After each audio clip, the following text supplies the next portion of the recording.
welcome to our Wednesday, August 5th meeting of the San Diego County Board of Supervisors. Would the clerk please call the roll? Thank you, Chairman Cox. Before I call the roll, I would like to note for the record that all 5 supervisors are participating via teleconference. As such, all votes will be handled by a roll call vote. Additionally, before we begin, any members of the public that wish to provide oral testimony during today's meeting, please review the instructions posted on the Clerk of the Board's webpage. I'll remind members of the public that have requested to speak to wait to dial into the meeting until the item is called. With that, I will now call the roll. Supervisor Jacob? Here. Supervisor Gaspar? Supervisor Fletcher? Here. Vice Chairman Desmond? Here. Chairman Cox? Here. The first item on our agenda is a report out of our closed session from yesterday afternoon, and I'll ask County Council to go ahead and give us that report at this time. Yes. The Board of Supervisors met in closed session starting at 4:35 p.m. and adjourning at 5:13 p.m. The Board took the following reportable actions. Item 24B, Colleen Garat v. County of San Diego et al. With all 5 board members voting aye, direct County Council to file a cross-complaint against 3 healthcare groups and 4 individual healthcare providers in this lawsuit alleging that an inmate suffered a traumatic brain injury as a result of inadequate medical care at the county jail. Item 24C, Edwin Meeks v. County of San Diego, with all 5 board members voting aye, authorize County Council to settle this workers' compensation case for $254,939.75. Item 24D, Todd Donahoe v. County of San Diego, with all 5 board members voting aye, authorize County Council to settle this case alleging a dangerous condition of public property for $800,000. Thank you. Perfect. Yep. Very good. We'll now proceed into then public communication. This time we welcome comments from the public. Unfortunately, because of the COVID-19 pandemic, we only accept written communications and public communications at this time. And it's my understanding that we have 4 that the clerk of the board will now read into the record. Thank you, Chairman Cox. We did receive an additional one, so I have 5 non-agenda public comments to read into the record. The first comment is from Jennifer Dunaway. If our hospitals are not overwhelmed, why are we still shut down? Our schools need to open, or parents need a tax break. As a working mother, I can't leave my children home alone and assume they will know when to log in, 8 passwords, whether it is Google Classroom, Canvas, etc., since all teachers use different platforms, and expect the child to learn at home with no supervision. If the parent is at the hospital working, what happens to the 9-year-old at home distance learning? Unbelievable. Second comment is from David Myers. Congratulations, Dawn. It was a pleasure working with you over the years when I was with the Sheriff's Department and SD Sarah. The third comment is from Tobin Style. It reads, related to the allocation of the CARES Act Small Business Stimulus Grant Funds, my suggestion is to 1, prioritize conservative requests, and 2, requests from smaller businesses. If grants were awarded at the average request of $150,000, only 23 businesses could be helped. Prioritizing more modest requests would allow you to help many more businesses stay afloat. Also, it seems to me that the small businesses need more assistance to weather the storm and continue to serve the county. The fourth comment is from Rosemary Burstrack. It reads, it would be prudent to allocate some of the $9.2 million for county response to signage and notices in public spaces. Beaches and walkways, while part of the individual cities, are subject to the county public health order, and thus it falls on the county to provide this information. La Jolla Cove, walkways, boardwalks, outdoor recreation areas are being flooded with locals and tourists who are willfully ignoring or just don't know that masks are required in public spaces. The last comment is from Martha Welsh. It reads, Sheriff, you don't have health insurance in the jail because I talked to former inmates. They told me about the non-working showers, toilets. Previous supervisor Bill Horn fired everybody. The remaining e-comments that were submitted under non-agenda public communication were related to items on today's agenda. Those comments have been distributed to the board and will be filed with the appropriate agenda items. That concludes non-agenda public comment this morning, Mr. Chairman. Thank you, Mr. Clerk. Appreciate that. We'll proceed in now to the formation of the consent calendar. All items on today's agenda will be considered routine and will be acted upon by one motion unless there's a desire on the part of the public or members of the board to pull items for further discussion. Let me start off by asking the clerk what items have been pulled by the public for discussion. Mr. Chairman, if you wouldn't mind proceeding through the approval of the statement of proceedings before we move on to the consent calendar. Probably would be a good idea. At this time, we'll go ahead and take a motion to approve the statement of proceedings for the meeting of July 8th, 2020. So moved. Second. Okay, we have a motion by Supervisor Jacob, seconded by Supervisor Gaspar. Is there any discussion? If not, would the clerk please call the roll? Thank you. Chairman Cox, Aye. Supervisor Jacob, Aye. Supervisor Gaspar, Aye. Supervisor Fletcher, Aye. Vice Chairman Desmond. Aye. Chairman Cox, that motion passes unanimously with all board members being present and voting aye. Okay, now we'll get to the formation of the consent calendar, where all items on the consent calendar will be considered to be routine and be acted upon by one motion unless there's a desire on the part of the public or members of the board to pull items for further discussion. Let me start off asking the clerk if there's been items pulled by the public. Thank you, Mr. Chairman. Item 13 has been pulled by the public. Item 17 has been pulled by the public. All the remaining items on the Board of Supervisors agenda, as well as the County of San Diego Air Pollution Control Board and the County of San Diego Sanitation District, may be placed in the consent calendar for your board's consideration. Very good. Let me start off by asking Supervisor Jacob if she has any additional items to pull or comments she wishes to make. Comments, Mr. Chairman. First on item number 11, which is the idle policy. This is something that might not get a lot of attention, but it's very, very important, and I wanted to highlight it. Last year, it was discovered that Planning Development Services was not reviewing our idle policy in an orderly fashion. We quickly learned that 124 projects were sitting idle and not being processed. The board elected to make some changes, and today's item is a reflection of that. We were able to clean up that list by contacting applicants. Actually, 77 chose to withdraw their projects, 17 requested to stay idle, and 12 elected to reprocess. So moving forward, new projects will have up to 6 years to remain in idle status if certain conditions are met, and the new rules will be codified into administrative code rather than board policy. I want to thank the planning development staff, Mark Wardlaw, for their diligent work in getting this issue resolved. It's a policy and an issue that for a long time needed to be resolved. Item number 15, this is an item I'm bringing before the board today, which is opening up our county parks to worship and for workouts. It was on July 13th, 2020, the state of California issued sweeping orders to close indoor operations such as churches and indoor gyms. The action by the state forced many to find new ways to operate outdoors. Restaurants were aided by providing flexibility in our zoning laws and were able to creatively operate outside in parking lots and on sidewalks. We actually did this way before the city of San Diego took their action.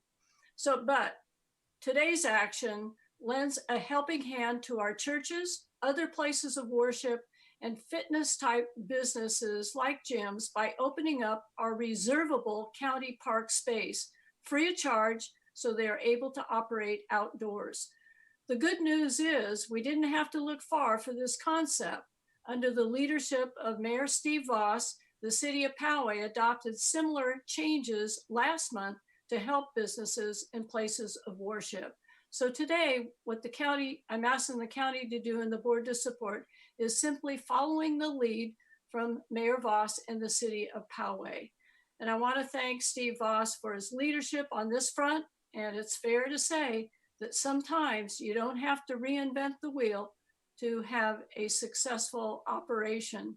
We're being creative in the county. We're being as innovative as possible and as flexible as possible to help our businesses and our churches, our gyms, and other businesses as much as possible under some very, very understandable, strict circumstances. So thank you, Mr. Chairman, and I appreciate the board's support. Thank you, Supervisor. And with that, I would move approval of the consent agenda. Very good. I'll move on to Supervisor Gaspar. Chairman, I'll second the consent calendar. Okay, moving on to Supervisor Fletcher. Thank you, Mr. Chair. Just brief, no items to pull, brief remarks on item 16. Pleased to bring this forward with Supervisor Cox, board letter where we are signing an MOU with the San Diego Food System Alliance with the stated aim and intention of the goals of achieving our 2030 food vision. This 2030 food vision paints a picture of what our region can become and the steps that we need to take in order to achieve food equity. The pandemic has certainly exacerbated and highlighted concerns about food justice and make these even more pressing today. But there were challenges and problems with food security before this.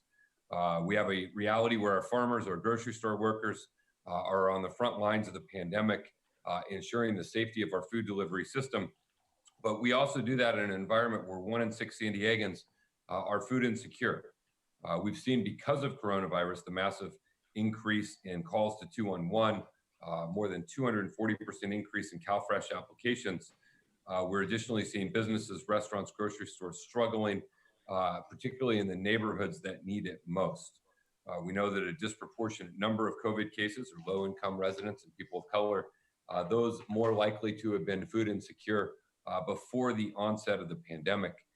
And in order to have a healthy people, we need to have healthy food systems. I think there are opportunities for change in our region that will impact and improve the lives of our residents. Our food vision system and the adoption of the MOU gives us a direction to go in terms of achieving those goals, and I look forward to our continued efforts. Thank you. Thank you, Supervisor Fletcher. Let me ask the clerk just to clarify. I understand APCD item number 1 was also pulled by the public. Mr. Chairman, that is correct. Thank you. So the items for discussion this morning are items 13, 19 on the regular agenda, and item 1 on the County of San Diego Air Pollution Control Board agenda.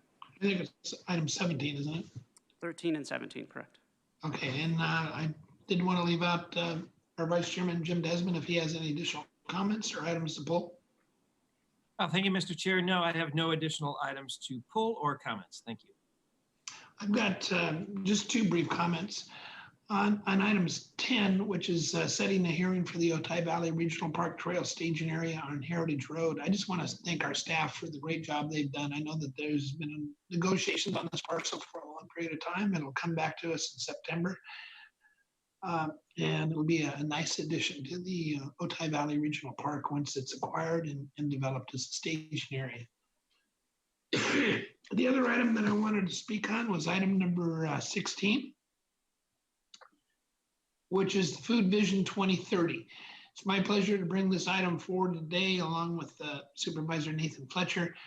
We began to target this issue through the Live Well San Diego Food System Initiative and Nutrition Standards in 2016, which was brought forward by myself and former Supervisor Ron Roberts. I'm happy to continue addressing the food inequities in our region alongside Supervisor Nathan Fletcher through the Food System Alliance's Food Vision 2030. Every person should have access to the food they need for sustenance. Now more than ever, the income inequalities in our region have become very apparent as we witness the impacts of COVID-19. This issue has always been there, but this crisis, I think, has certainly highlighted the need for us to work harder than ever to try to resolve it. I'm grateful that our county team worked hard to release the food system report earlier this year. This report allows us to better understand our region and how we can tackle the costs and accessibility concerns. The San Diego Food System Alliance is a great partner. We will continue to work with them so that we have a food system that is sustainable, accessible, and one that feeds everyone in our region. And with that, we will go ahead and again identify the items that have been pulled for further discussion and then vote on the consent calendar. Mr. Potter, would you go ahead and tell us what we're going to be voting on?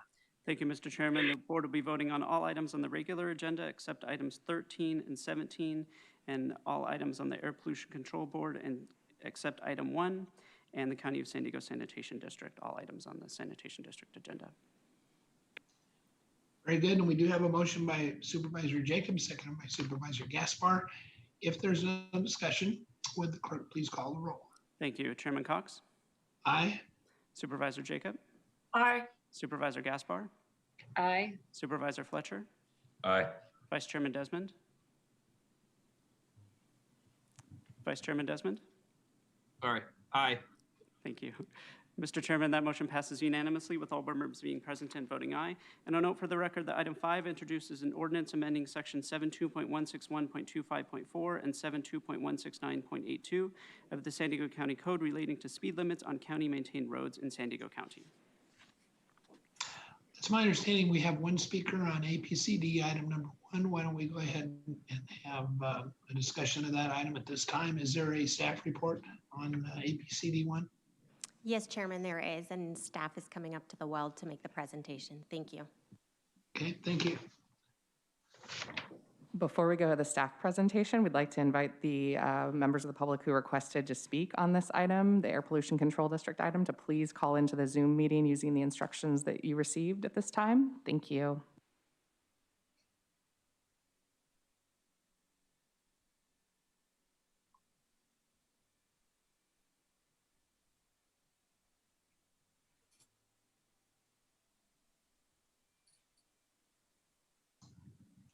Is staff prepared to give us a report on this item? Yes, they are. Thank you. Thank you.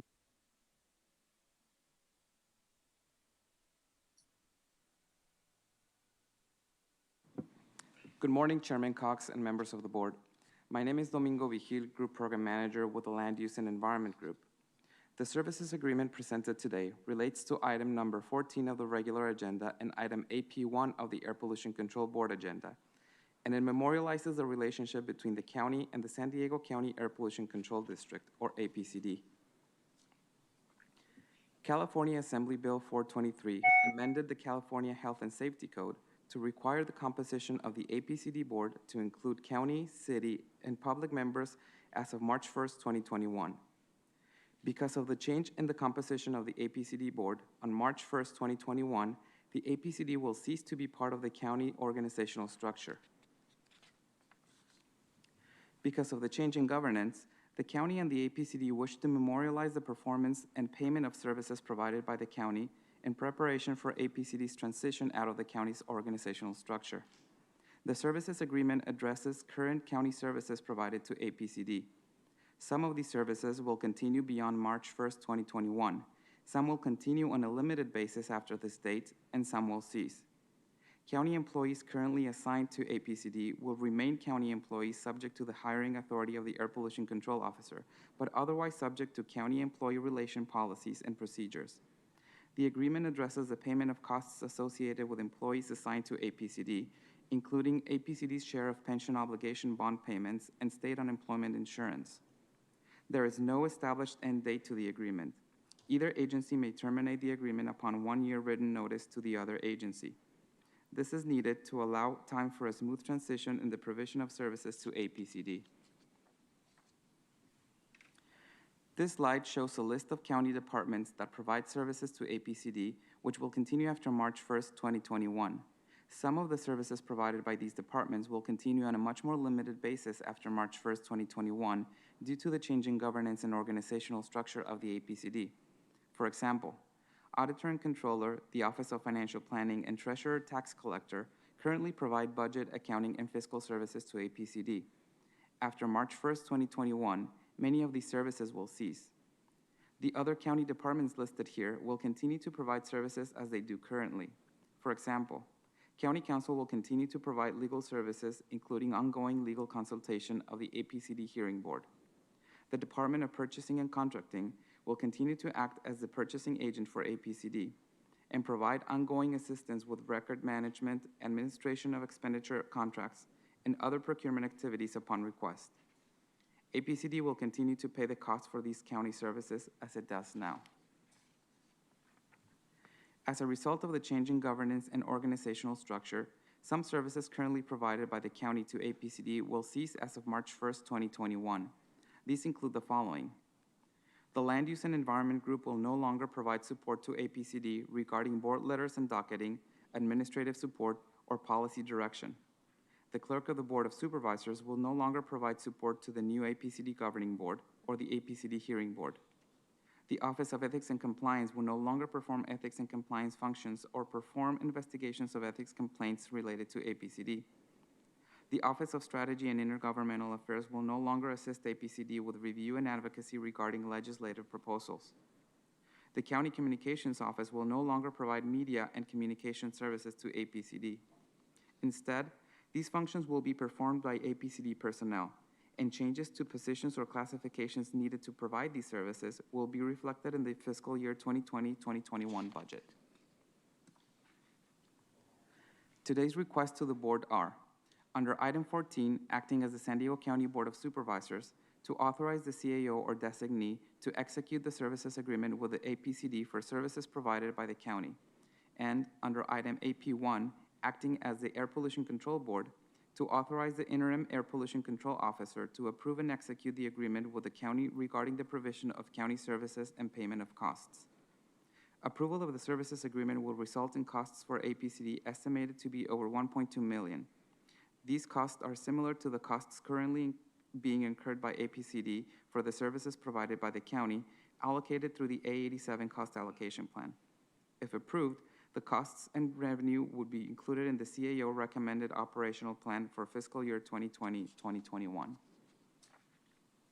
This concludes today's presentation. Staff is available to answer any questions. Are there any questions to staff? If not, then let's go ahead and proceed to the public communication speaker. Mr. Chairman, we had 2 requests to speak in favor in this item, and neither of those individuals have called in to speak to the board at this time. Okay. It would be appropriate then to go ahead and take action on this item. I would move for approval of the staff recommendation. I'll second. Okay, I know somebody else. Desmond. was there. Okay. We have a motion by the chair, seconded by Supervisor Desmond, to approve the staff recommendation on APC district item number 1. Any discussion? Seeing none, let me ask the clerk to go ahead and call the roll. Thank you. Chairman Cox? Aye. Supervisor Jacob? Aye. Supervisor Gaspar? Aye. Supervisor Fletcher? Aye. Vice Chairman Desmond? Aye. Chairman Cox, that motion passes unanimously with all board members being present and voting aye. Okay, the next item that we'll deal with is item number 13, which is the revised board policy F45 prohibiting the use of glyphosate-based products on county property. And I believe we have a staff presentation on this, and then we also have a number of speakers. So we'll go ahead and start with the staff presentation. Mr. Chairman, before we begin the staff presentation, I would like to remind any members of the public that have requested to speak on this item, please dial into the conference line now using the instructions that were provided to you. You will be muted until it is your turn to speak.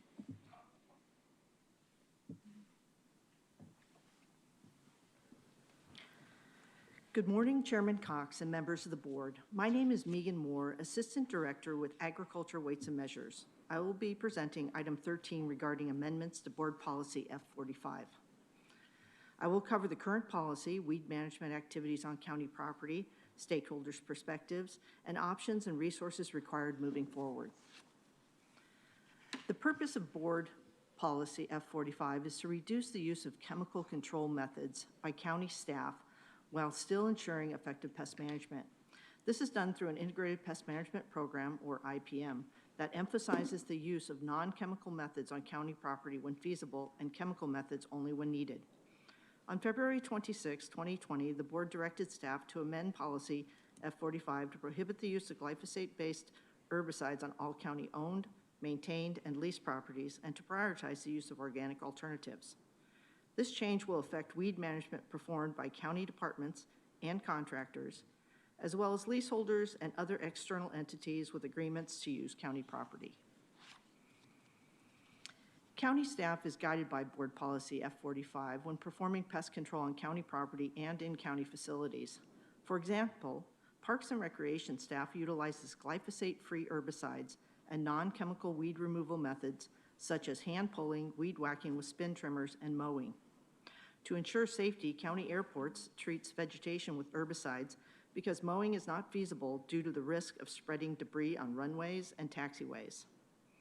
Public Works utilizes mowing as well as herbicides to maintain roadsides each year to ensure major corridors are accessible during a firestorm and road visibility is maintained.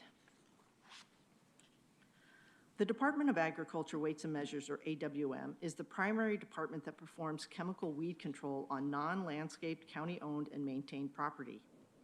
In 2019, AWM treated approximately 3,000 acres with glyphosate-based products at various county sites at a cost of about $300,000. During the same period, Parks and Recreation and Public Works staff treated about 30 acres with glyphosate. The majority of herbicide applications take place in areas where people are not present, such as airport runways and roadsides. Staff wear personal protective equipment and continuously monitor the site during herbicide applications to ensure the public does not enter the area until it is safe.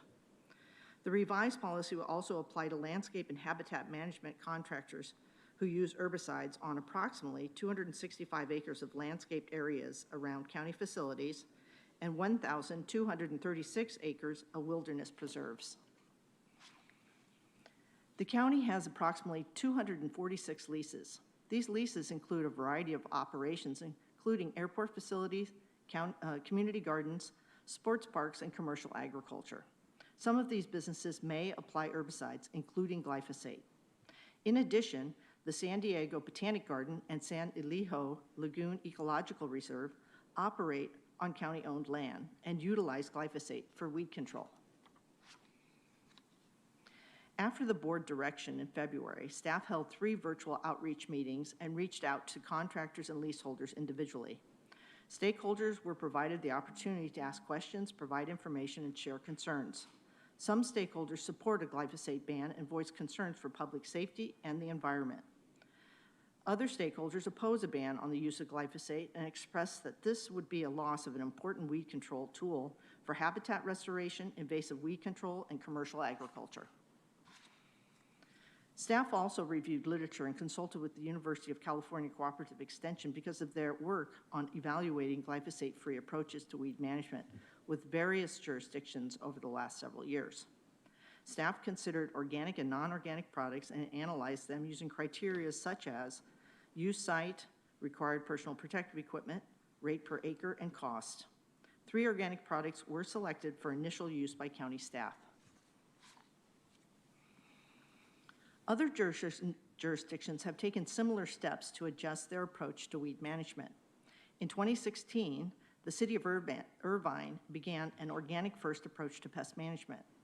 Irvine's 2019 annual IPM report states, alternative methods and organic pesticides require the use of more labor and product and an increase in the frequency of applications to provide a similar result. Irvine reports the amount of herbicide applied on rights-of-way increased from about 187 gallons in 2015 to 3,643 gallons in 2019. San Diego County staff estimated this would be an increase from about $34,000 in 2015 to $227,000 in 2019. These costs do not include labor. The County of Los Angeles is currently under a moratorium on the use of glyphosate herbicides. In early 2020, the Los Angeles County Technical Committee published a report that evaluated several non-chemical and chemical alternatives to glyphosate. The information gathered through these sources helped guide San Diego County staff analysis and indicated an increased need for resources for an organic approach. Since the original board direction earlier this year, the region has experienced impacts as a result of the global coronavirus pandemic. In consideration of these impacts, staff is providing 4 options for board consideration today. Option A is to adopt the revised policy to ban glyphosate and prioritize the use of organic alternatives on all county-owned land per previous board direction. This would apply to work done by county staff and the county's contractors, as well as anyone else with an agreement to use county property, such as leaseholders. Option B would also adopt the revised policy to ban glyphosate, but with the exclusion of leaseholders and other organizations with agreements for use of county-owned property. Option C would maintain board policy F45 as currently written and direct staff to contract with UCCE to conduct a pilot program to assess the effectiveness of the organic herbicides in our local settings. Staff would report back to the board in 15 months on the organic herbicides use, their effectiveness, and the projected cost to scale up. This timeframe would allow for the implementation of the pilot program over a full season of weed management, which spans from approximately October through September. Option D would maintain board policy F45 as currently written.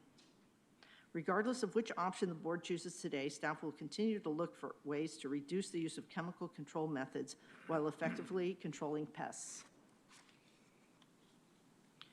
Resources required for county staff to implement a glyphosate-free approach were determined for options A and B. Program costs are anticipated to increase by approximately $2 million per year for both options. The factors driving the need for additional resources are that organic herbicides are more expensive, require more site monitoring, and are applied at a higher rate per acre and at an increased frequency of application, requiring a larger workforce. Additional sprayer-equipped trucks would also be needed to accommodate increased frequency of applications. Also, landscape maintenance contracts are anticipated to increase about $142,000 annually. The pilot program costs for option C are anticipated to be $60,000 in AWM to contract with UCCE to monitor the pilot program, collect and analyze data, and write the report. Application of the organic herbicides would be covered by the department's operating budgets for weed control. Option D would not require any additional resources.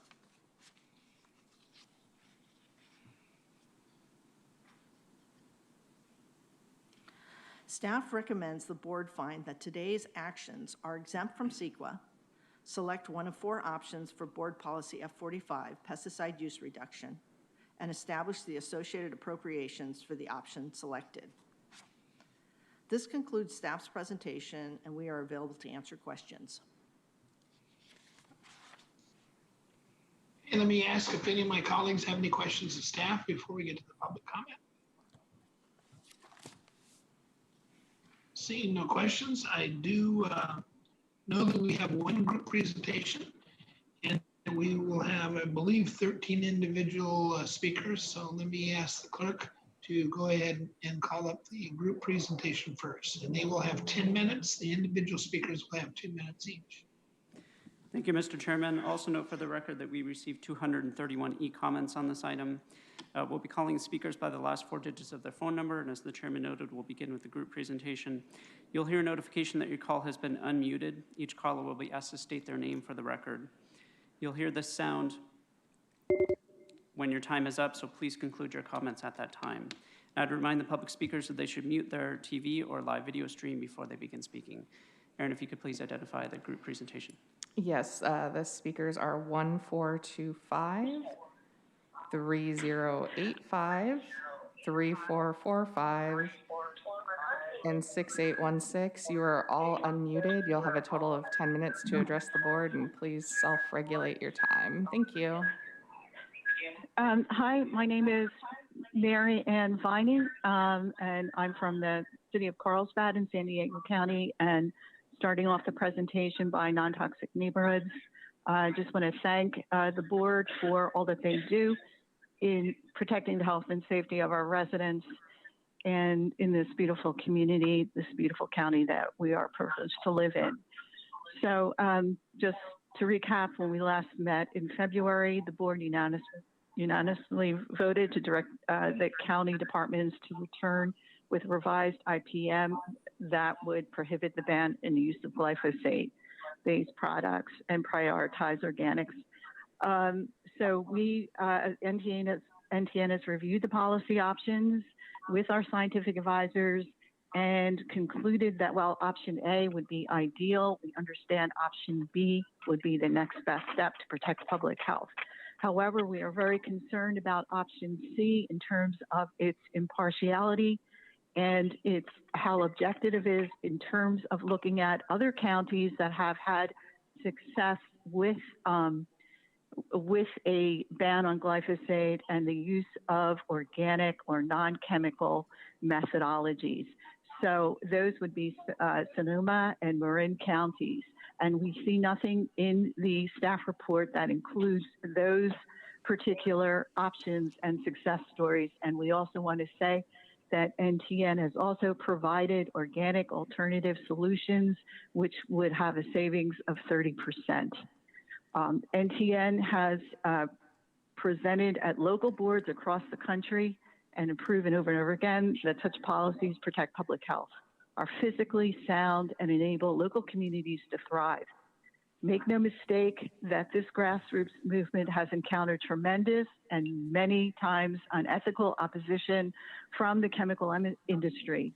You've heard or will hear some of those opposition forces today under the guise of protection, native species, agricultural, or even county staff who were instrumental in the recommendation options we're evaluating today, and who must maintain a strong chemical industry relationship to support their current pesticide-driven policies and any other argument you can imagine.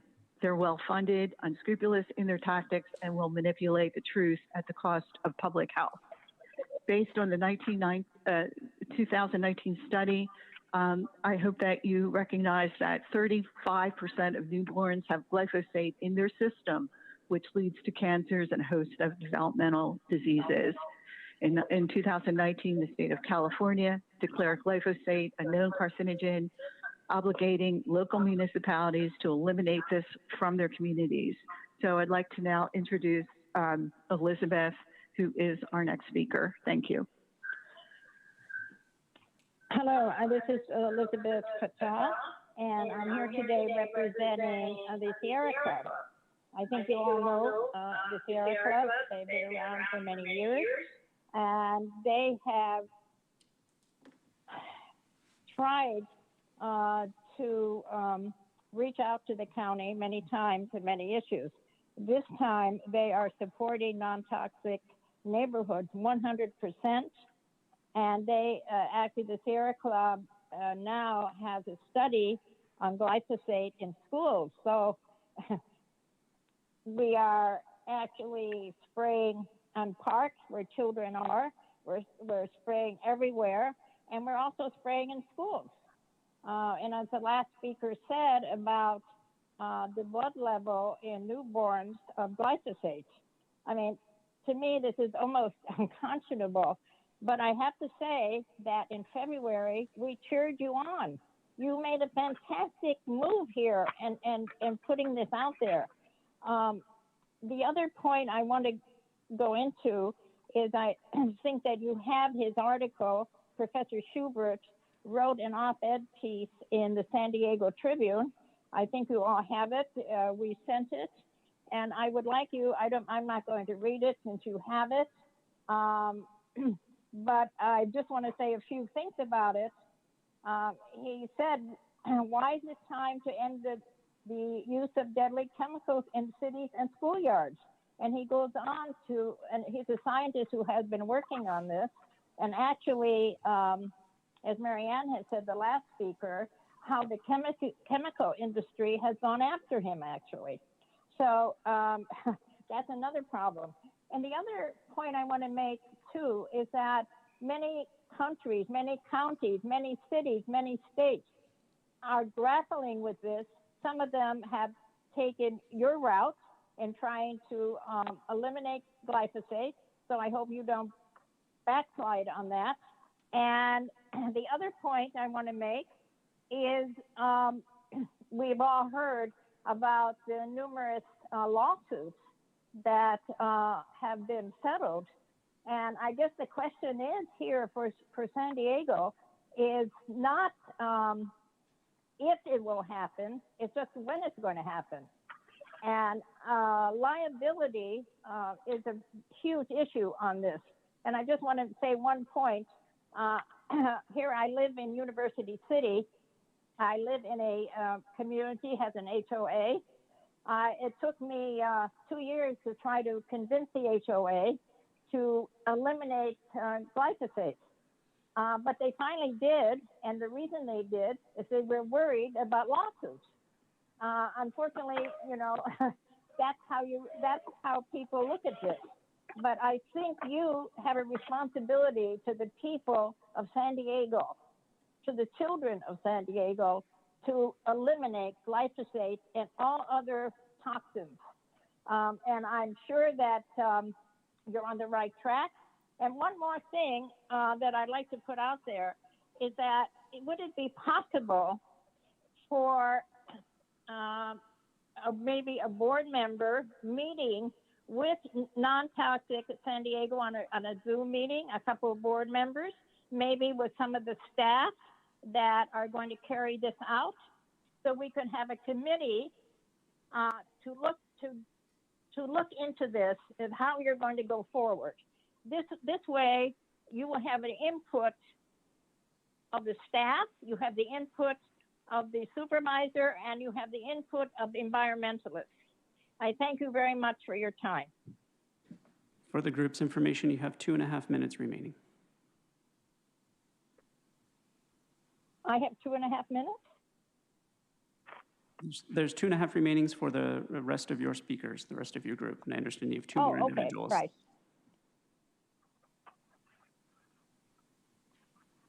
All right, so we're going to close with Dean Baker's video from Non-Toxic Neighborhoods, and I will place my closing statements right now. My name is Kim Cosby. I'm the co-founder of Non-Toxic Neighborhoods. And in this time of COVID-19, San Diego's county parks are more important than ever, providing a critically needed respite for residents. More than ever, parks and public lands need to be glyphosate-free. From a liability standpoint, San Diego County needs to stop allowing a pesticide listed in the state of California to cause cancer for purely cosmetic reasons, especially since there are so many organic alternatives that are proven and fiscally sound that we've shared with county staff. Banning the use of glyphosate on county land is critically needed to protect public health and safety. Since San Diego County does not have a dormant season, the exposure to your county staff and to your landscape contractors is year-round and should be a SEIU concern, as glyphosate use is a safety hazard for your county employees. The county staff that allowed the included statement in the staff report that Board of Supervisors will be using to make a policy decision that will directly impact public health and safety should be held liable. Quote, chemical methods are amongst the most effective, safest, and least expensive methods available, end quote. Funding priorities and special interests drive policy recommendations, not science. It's no accident that the approach recommended by the University of California Cooperative Extension, UCCE, serves the pesticide industry agenda, as UCCE's involvement with option C is a conflict of interest. UCCE has long been captured and funded by the pesticide industry. If you won't adopt options A or B, the best option is to delay action to provide adequate time for your staff to attain the necessary data to make an informed policy decision. There are few times in one's career where a single decision can make a big difference and literally save a family from having to suffer the trauma of a child with cancer. You have the opportunity today to be a part of a legacy. Non-toxic neighborhoods and our advisors urge you to vote in support of option B. In closing, please, we are sharing a 2-minute video of our NCN advisor, UCI's Dean Baker, sharing the dangers of pesticides. It's under 2 minutes. Thank you. Ma'am, your time is concluded. The 10 minutes has concluded, so now move on to the individual speakers.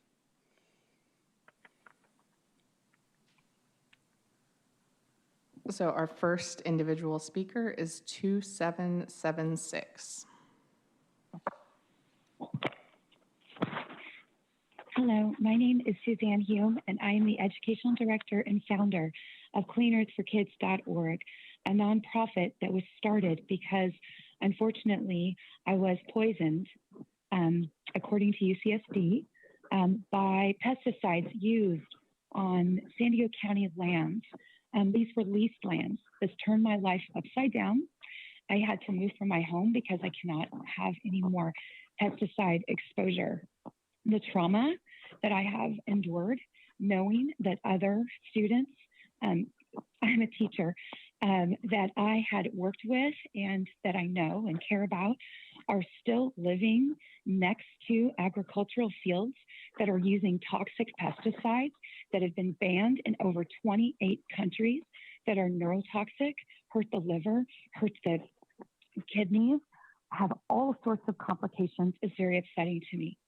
The fact that I came to you and told you what had happened to me, I have written to you, I have called you, I have all of the documentation. Instead of doing a lawsuit to stop this practice, I formed a nonprofit. And as soon as my ability to speak and my lungs were better, I've been working really hard to do this as an educational director and founder. We have interns now in many states, and things are going just beautifully with that. We need to wake up. I'm so sad that you limited the scope when talking about pesticides to just glyphosate. And it's absolutely unacceptable. So we have to figure out with you, we've offered to have youth, our experts, and so many more meet with you by Zoom to talk with you and to review the studies. When kids that are 15 understand how to use trackingcalifornia.org and other important, oh, and my time finished, I'm so sorry. So of course, please, thank you, I'm sorry. Please ban glyphosate on lands, including leased lands, and option A. Our children, our water, and our lives are too important. Thank you. If you look at, okay, thank you. Thank you. Our next speaker is 3684. Hi, my name is Jessie Vingy. Good morning. I am a rare plant botanist in San Diego County. I oppose the revised board policy F45, prohibiting the use of glyphosate-based products on county property. I request that the Board of Supervisors adopt option 2D, maintaining the prudent use of glyphosate-based herbicides on county-owned lands. I base my opposition on my experience as a rare plant botanist responsible for monitoring, managing, and conducting research on rare plants, including endangered and threatened species in San Diego County for the past 15 years. Some of these rare species occur on County of San Diego property and are covered under an existing and approved natural community conservation plan, including a plan for the county. These are legally binding documents that require management of covered, rare, threatened, and endangered plants. Over the past 15 years, we, myself, and many other researchers, land managers in the county have conducted research projects using glyphosate alone and in conjunction with other synthetic herbicides to manage habitat for NCCP and HCP covered plants, specifically targeting the control of invasive species that threaten the survival of these rare plants. The results of these projects have shown that using synthetic herbicides, including glyphosate-based products, to control invasive plants in rare plant habitat is currently preferred over other control methods. Many of the areas where we need to use synthetic herbicides to manage habitat for rare plants are not accessible by the public. I do not support the use of non-synthetic herbicides due to a lack of research regarding their effectiveness in controlling invasive plants in rare plant habitat, and because existing research indicates that specific non-synthetic herbicides are variable and only marginally effective at controlling the invasive species Thank that you, ma'am. Your time primarily is up. threaten our plants. Thank you. Thank you. Our next speaker is 3943. Robert Burns, you may recall that in 2017, you, the Board of Supervisors, proclaimed Bob Burns Day, recognizing my contributions to habitat restoration. I've worked in county preserves and I'm familiar with the vegetation. Many of our worst weeds have extensive root systems. They include giant reed, also called Arundodonax, pampas grass, eucalyptus, and tamarisk. They are impossible to kill with organic herbicides because these chemicals don't make it to the roots. You need to kill the roots in order to kill the plant. What's to be used on these plants in place of glyphosate? Another point is that we're here mostly or in part because of the supposed carcinogenicity of glyphosate. There's little comparative data on the carcinogenicity of organic herbicides and other proposed replacements. We can't make an informed decision without knowing this. We need better information and we need testing as well. I favor options 2D or 2C. Thank you.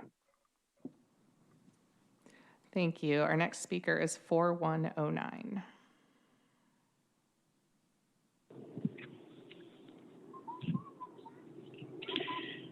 Good morning. My name is Hannah Bay. I am the Executive Director of the San Diego County Farm Bureau. We represent the 5,700 farms located in the county. Glyphosate is safe, effective, and it's an affordable tool critical to an integrated vegetative management program. Local agencies use glyphosate for fire prevention, to control invasive, noxious, poisonous weeds, maintain roadways, levees, and other critical infrastructure, enable wildlife restoration, ensure worker safety, and minimize habitat for rodents and mosquitoes that undermine structural integrity of infrastructure and spread human disease. Farm and ranch lands are adjacent to these roadways, water, and flood control infrastructures. If local agencies do not implement proper weed management, those lands increase fire risk, noxious weed movement, and they in turn require additional vegetation management practices on our private lands. In addition, it could expose our communities in working lands to greater threat of flood and fire. In addition, this policy proposal, it undermines California's comprehensive herbicide regulation process houses the Department of Pesticide Regulation. DPR independently reviewed the science and other agency review, and after further scrutiny has determined that glyphosate is safe when used as directed in the label. Glyphosate-based herbicides have a long history of use with more than 40 years on the market. When it comes to safety assessments, no other pesticide has been more extensively tested than glyphosate, with more than 800 safety studies submitted to the regulators.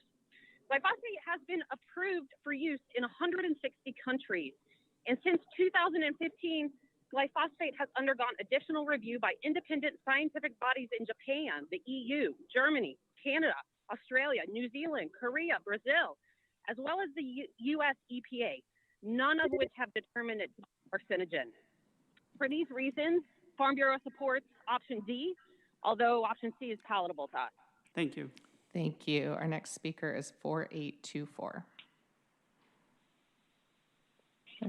Good morning, Supervisors. My name is Doug Gibson. I'm the Executive Director and Principal Scientist for Nature Collective. We co-manage the San Elijo Lagoon with the County of San Diego and the Department of Fish and Wildlife. We have been performing watershed-scale invasive species control programs in North County for well over 15 years. Our projects cover some of our most sensitive lands, our coastal wetlands. These systems are home to some of our most endangered birds, the Ridgway rail, California gnatcatcher, leaf-bill's vireo, as well as sensitive plants, nettles, lotus, orchid's pincushion, golden field. And many of our land managers have submitted e-comments to just show their support on this. Those of us who have dedicated our careers to preserving and enhancing these special areas do not take it lightly and bring the utmost professional scientific views into our work.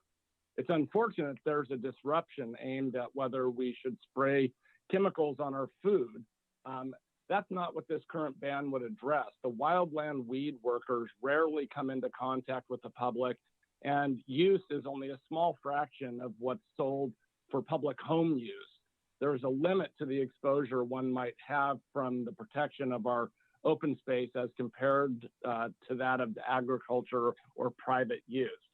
The organic alternatives suggested show that it's likely going to take a minimum of 5 times the application amount with no real efficacy data on whether it will work.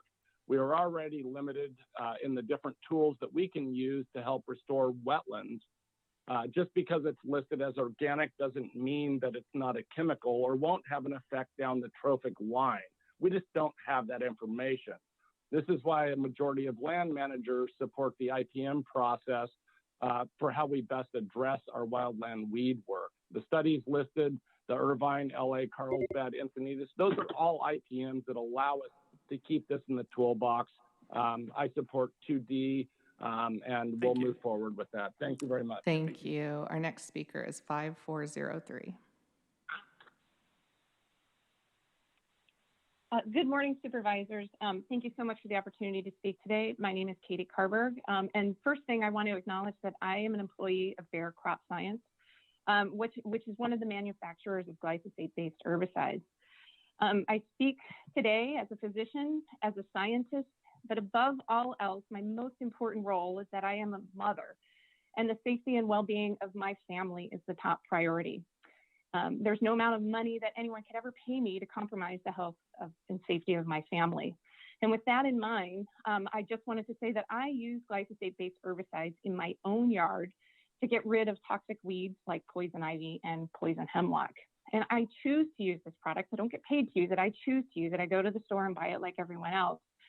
Because first and foremost, I'm confident in its safety and it works. And this safety has been established now for decades. Both for humans, for animals, and the environment. And it's not just Bayer or Monsanto studies that are saying this. This has been around for such a long time, for over 40 years, that the scientific community as a whole knows so much about it. Importantly, I think as others have said, our own EPA has evaluated this compound and has determined that it has no risks when it's used according to the label. And importantly, it's not just the EPA, it's global regulators across the world, from Europe to Japan to Australia.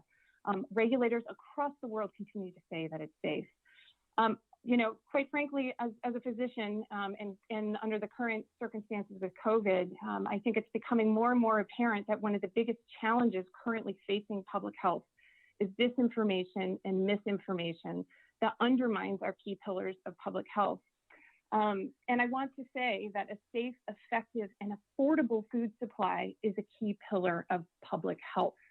And once we start to take tools away from growers and from other people that use pesticides safely, this compromises this key pillar of public health. Thank you so much for your time. Thank you. Our next speaker is 8028. Good morning. My name is Ari Novi. I'm the president and CEO of the San Diego Botanic Garden. Thank you so much for considering this important issue and for listening to the public's concerns and opinions on the use of environmental chemicals such as glyphosate. I'm also, in addition to being president and CEO of the Botanic Garden, the chair of the Environmental Commission of the City of Encinitas. I also have a PhD in plant biology, and I'm a certified ecologist, certified with the Ecological Society of America. San Diego Botanic Garden is a county leaseholder. We maintain the invaluable collections of the San Diego Botanic Garden of over 5,000 plant species, some of which are critically endangered, as well as several natural areas that we manage as healthy ecosystems. The simple fact in our operations is that while we use very little glyphosate, we recognize that glyphosate is a critical tool in our arsenal against invasive plant species that threaten our healthy ecosystems. We work in constant fear and with vigilance to control invasive plant species that, once established, cannot be effectively managed without infrequent but necessary chemical treatments such as that with glyphosate.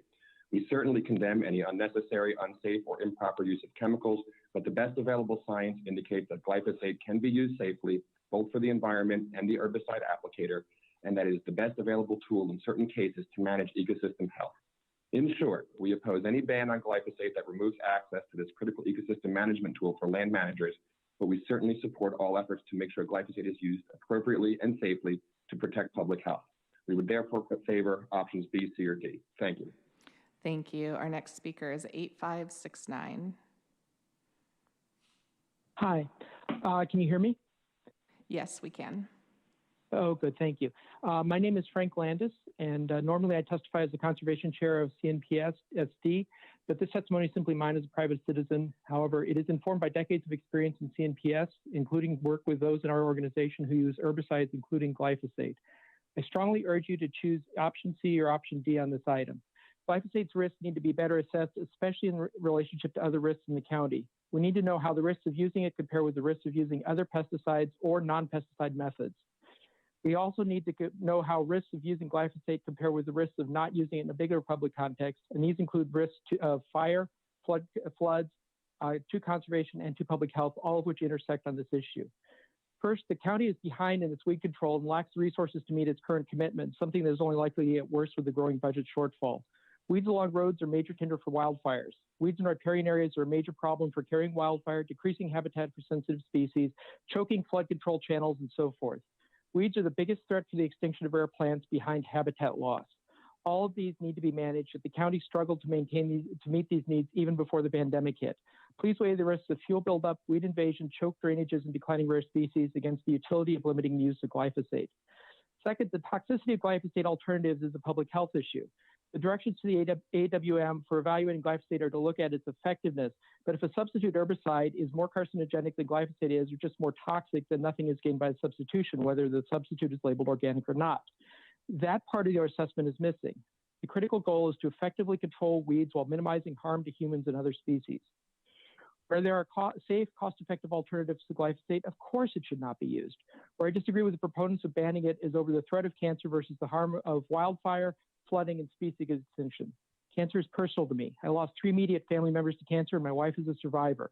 But these other threats are bigger. Wildfires and floods kill rapidly and destroy not just lives, but homes and communities.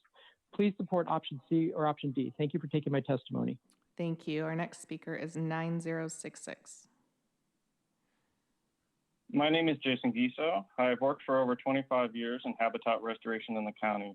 I urge the Board of Supervisors to adopt option 2D, maintaining the prudent use of glyphosate, where county staff determines it is the best tool for flashy fuel and weed management. This follows integrated pest management practices that protect public from fire and habitat degradation caused by invasive plants. The County of San Diego actively manages 3,000 acres of high-risk fire areas as outlined in the agenda item. 900 acres is around airports where FAA guidelines require fuels to be managed. The remaining 2,000 acres are along roads, which is 2,000 miles of roadside management. These disturbed road edges are critical areas for managing flashy fuels that ignite quickly and easily. Roads are both a point of wildfire ignition from cars and cigarettes, as well as defensible spaces where firefighters fight wildfires. The current 26,000-acre Apple Valley fire in Riverside was caused by flammable carbon emitted from a diesel engine, according to Riverside Fire District. In San Diego, the Lilac Fire in December 2017 started along the shoulder of I-15. It went on to burn a 7-mile path inland, nearly reaching the city of Oceanside. Costs and impacts were $8.9 million, with 10,000 people evacuated, 4,100 acres burned, 157 structures lost, and several injured persons, including the fatality of 46 horses. Our fire season now runs from July through December. Inland and coastal areas can burn. The Carlsbad Poinsettia fire, with impacts of $22 million and 1 fatality, went on to have multiple lawsuits filed citing negligent maintenance of flashy fuels. A reduction in county roadside fuel management will result in more wildfire ignitions and increased fire size. Finally, COVID-19 is not only impacting the ability of county crews to carry out work, but also fire suppression crews and people that have to evacuate. This is not the right time to switch to tools that are demonstrated to be less effective and more expensive, as provided in the city of Irvine and the county of LA. Thank you. Thank you. Our next speaker is 9589. Hello, thank you for the opportunity to speak today. My name is Liza Dunn. I'm the Medical Affairs Lead for Bayer Crop Sciences, and I'm a physician and a mother as well. And I really want to emphasize how important pesticides in general are critical for public health. And not only do herbicides like glyphosate present the transmission of diseases from weeds to crops, for example, Pierce disease from Scotch broom, which is a weed, to grapes and kills grapevines. But it also prevents the contamination of crops with toxic weeds, which can harm the public.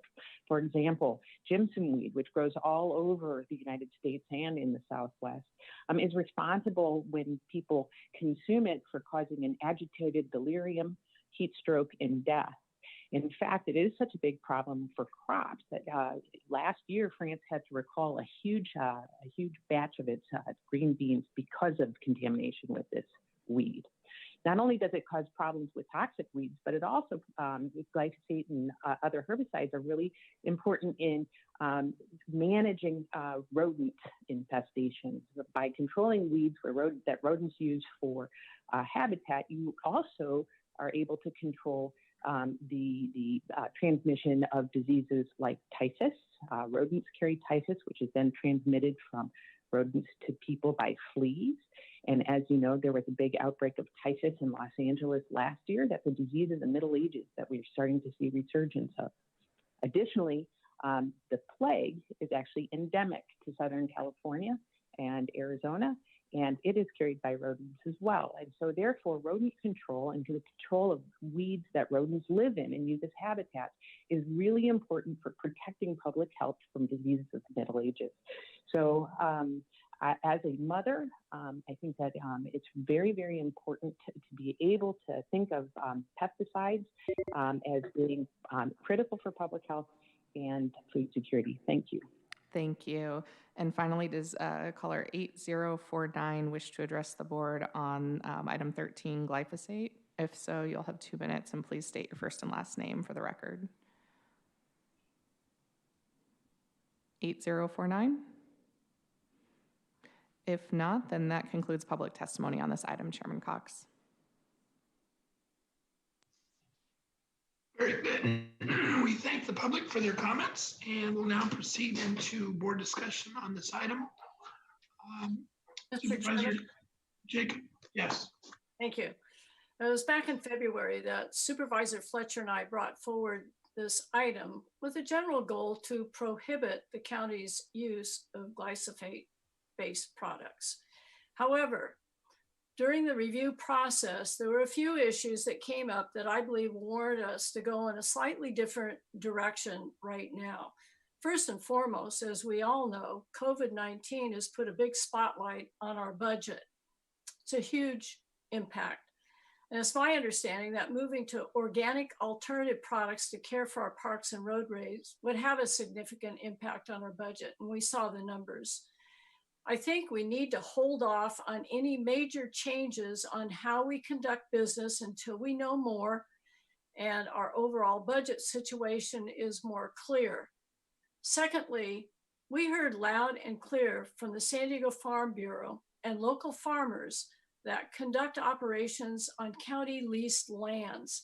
Any changes to what products can and cannot be used on these properties would have a major impact to some of our ag businesses.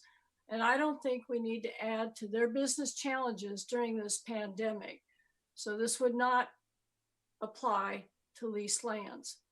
So based on these factors and what I've stated, I support that we push on the pause button a bit and take a slower approach, gather additional information so that any future decisions are more informed. Therefore, I support moving forward with recommendation option 2C, which basically does this. It maintains board policy F43 as currently written and directs staff to implement a pilot project utilizing organic herbicides at county-owned and maintained properties. I emphasize county-owned and maintained properties, and that excludes lease lands, and report back in 15 months with any suggested implementation of organic products based on fiscal impacts and the effectiveness of alternative methods or products. I would also add to establish an appropriation of $60,000 for this purpose. And that would be my motion. We have a motion by Supervisor Jacob. Is there a second to that motion? I would second the motion. Either is good. Any additional comments by board members?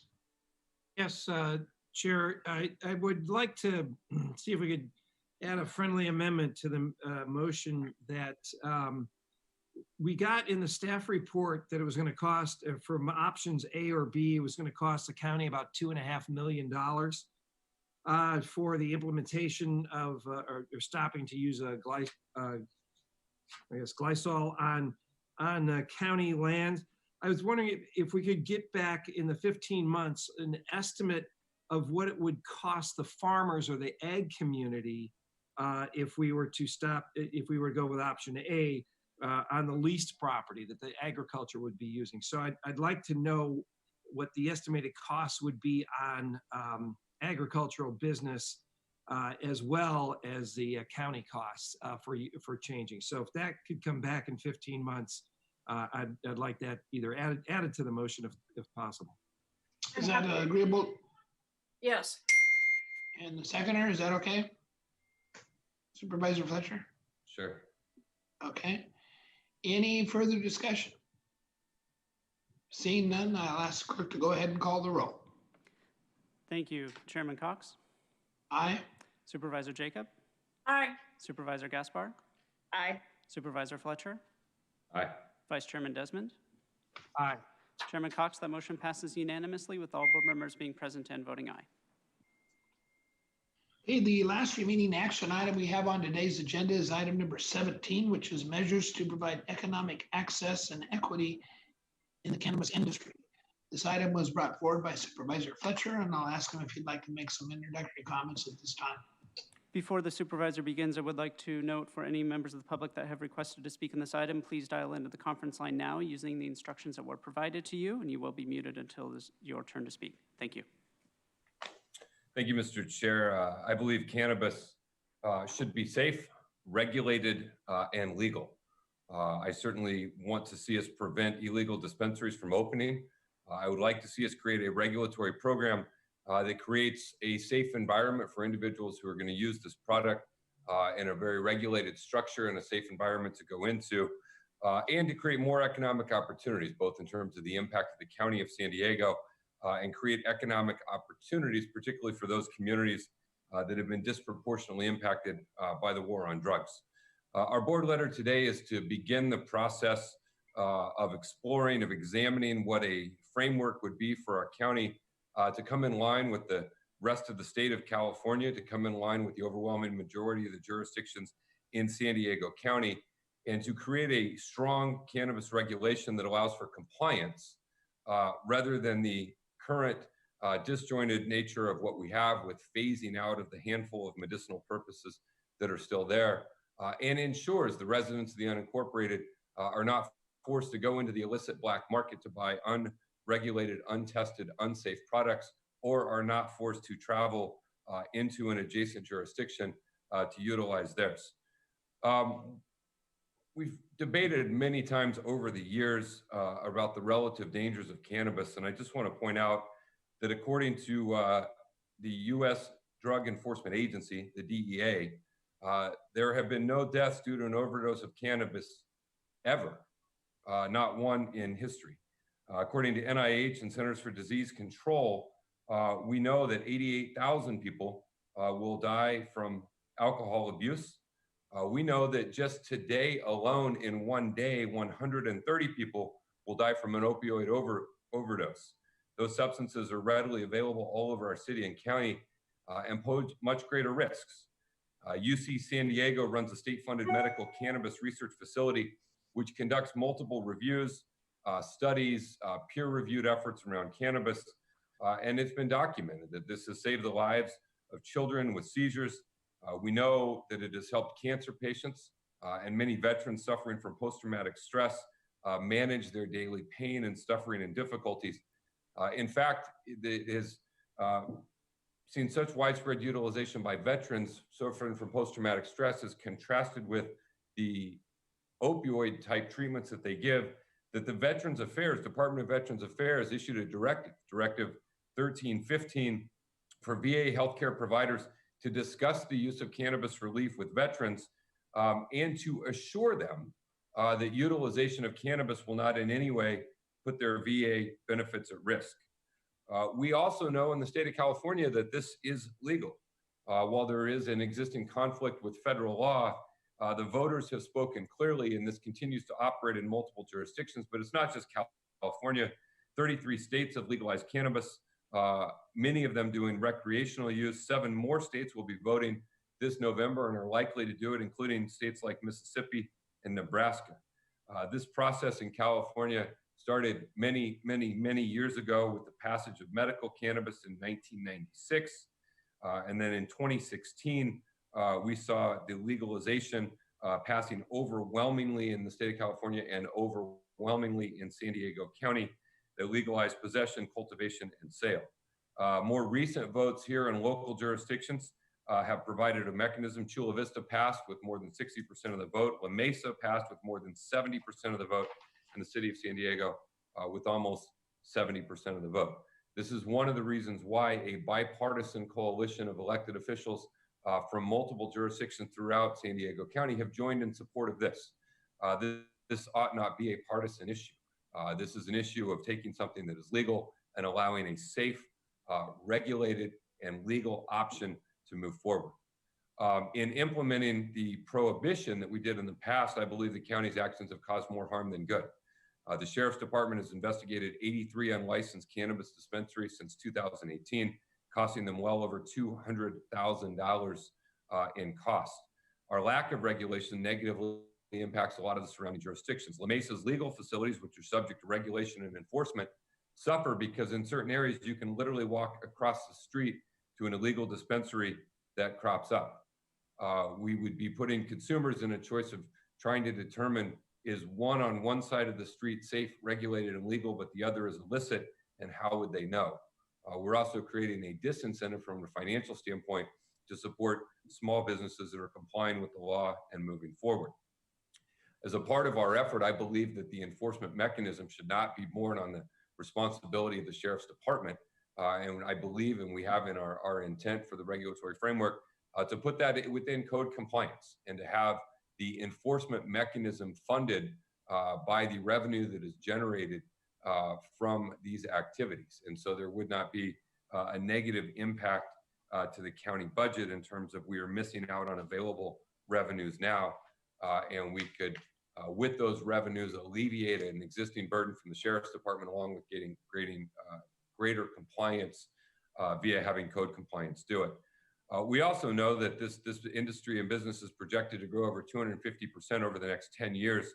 And tax revenues can not only more than cover the cost of the enforcement and regulatory administration, but can provide significant budget savings to San Diego. And Santa Barbara, they've seen a significant increase in recent years in the proceeds. In fact, they have received enough revenue from their cannabis efforts to not only fully cover the cost of cannabis enforcement, but fill the budget gap due to COVID-19. As a county, we are not only creating an unsafe environment for our residents, where they are forced to either go to an illicit market or travel to a surrounding jurisdiction, we are costing our own county operations money by having those illicit markets reap the profits of a bad enterprise and bad entity. Under our current system, there are 5 legal medical cannabis permits, but they will be forced to close in April 2022, even though medical cannabis has been legal since 1996. And so this environment and situation that we have, I believe, is not wise and is not setting our county up for success. So the proposal in front of us today is for the county to adopt a new approach and move in a new direction. The policies that we proposed are generally not new. Other jurisdictions have effectively demonstrated how to do this.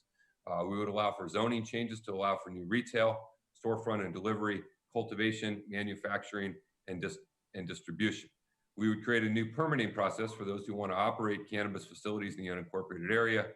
This would include the labor peace protections provided under state law, but go a step further by having those go in effect at the 10th employee. And I think it is important to note that we develop a social equity program that would be in place and developed if the board moves forward today prior to the issuance of permits or prior to this coming back to the board. The reality is people of color have been disproportionately targeted by the war on drugs. And this policy and the implications of this have had undue negative impacts on a number of communities. And so I believe that we need to move forward with the social equity program as a part of this to help rectify the injustices of what we have seen in the past. The need for social equity is clear. We know that Black people are still much more likely to be arrested for marijuana possessions in every state, including those where it is already legal. We also want to provide the ability to produce and sell ingestible cannabis products. This is an important component, especially for those individuals that might have lung issues. The industry as a whole is heavily regulated by the Bureau of Cannabis Control. Again, we're supporting the development of a safe, regulated, and legal market that has the opportunity to benefit not only the residents of the unincorporated community, the economic opportunity, both from a cultivation standpoint with our farmers, along with retail and delivery and testing and manufacture, but also has the opportunity to benefit the County of San Diego General Fund with additional revenues. This is the right thing to do. let us vote to go forward with developing a plan for what it would look like and have that returned to the board in 180 days to consider the options and consider adoption of this. The voters have spoken time and again, and I believe it's time as a county we move forward, and I urge your support. Okay, thank you, Supervisor. We have 37 individuals that wish to speak on this item. Before we get to those individuals, which we'll allocate 2 minutes each to, I would ask the clerk to go ahead and read a letter that was submitted by 9 elected officials into the record. Thank you, Mr. Chairman. The letter reads, Dear members of the board, we, the undersigned city council members, represent cities that permit safe, legal, regulated, and taxed local cannabis businesses. We have worked hard to eliminate the illicit cannabis operations in our cities. We encourage the Board of Supervisors to shut down the illegal operators in the county. But we can't just curse the bad. We have to create the good. We believe the most effective model is a licensing structure that allows patients and consumers to purchase cannabis products from local businesses that are safe, legal, inspected, and taxed. This approach makes the cannabis industry part of the solution and not part of the problem. We believe a fair and transparent licensing process gives everyone a chance to succeed, including members of our disadvantaged communities. We encourage you to look at our ordinances and land use policies for creative ideas on how to help the county move towards a legal, safe, taxed, and regulated cannabis business. This was signed by Stephen Padilla of Chula Vista, Jennifer Campbell of San Diego, Jerry Jones of Lemon Grove, Mark West of Imperial Beach, Chris Ward of San Diego, Karina Contreras of Vista, Bill Baber of La Mesa, Joe Green of Vista, and Chris Rodriguez of Oceanside.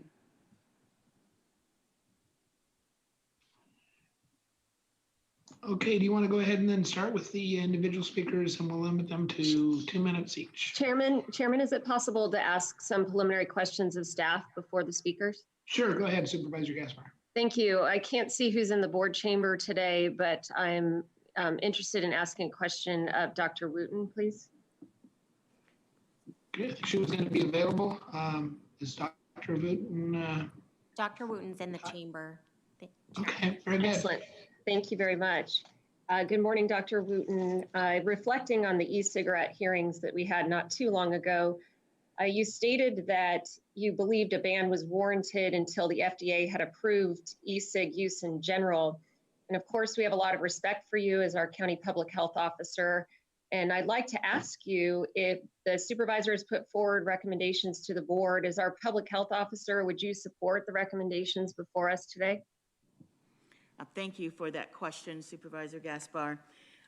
We know that there is copious information about marijuana and its deleterious effects from a health standpoint.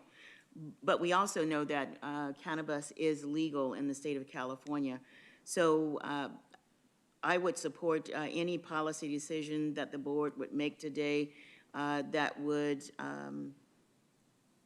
create a policy that supports safe regulation, enforcement, and compliance for access to and distribution of cannabis. So the difference between the e-cigs, the FDA has not approved of those devices, but yet they are legal in the state of California as well. I'm curious to know the distinction then between the need to wait on or keep a ban in place until the FDA has approved those devices in general.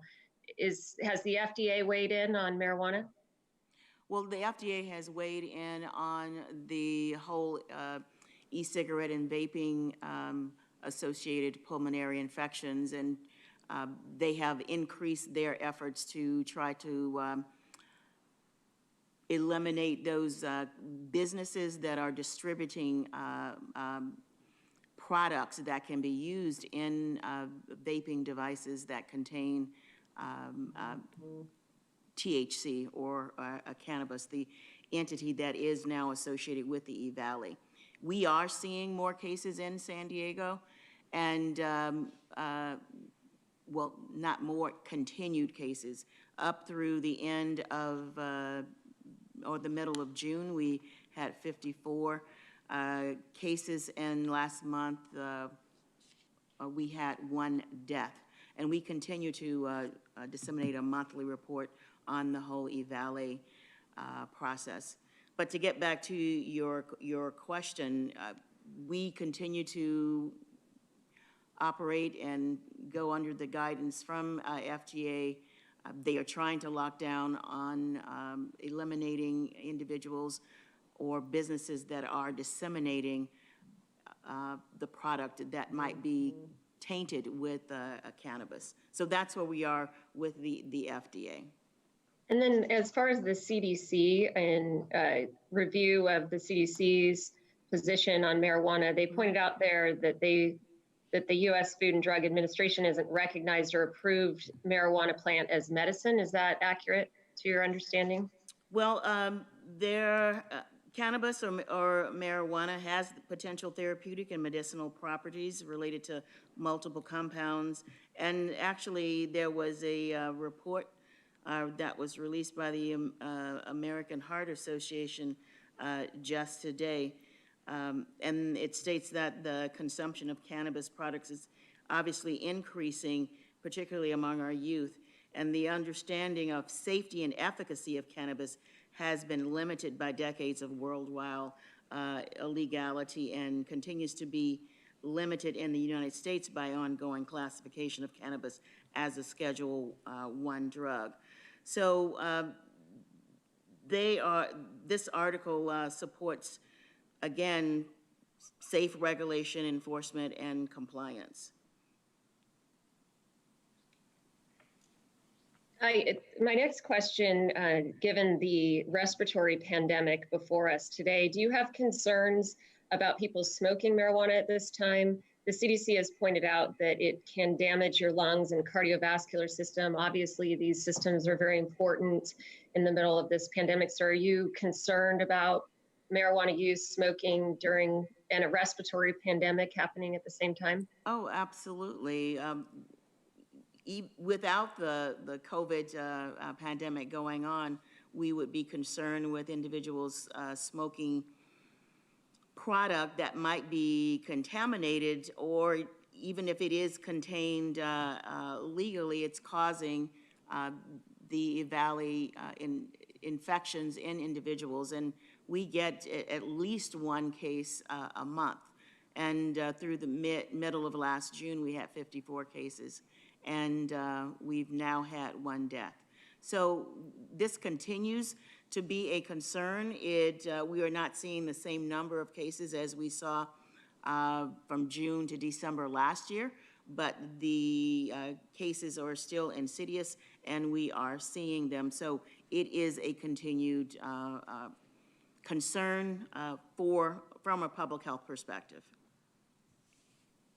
Thank you. And finally, I had just a question for Kelly Martinez. I think she's on the line today. My question has to do with a statement in the agenda item. The statement is that a disproportionate number of Black and Brown residents remain in jail for low-level offenses. Kelly, could you talk to us for just a moment about how many people are currently in our jails for a cannabis-related offense? Do people go to jail for weed, so to speak?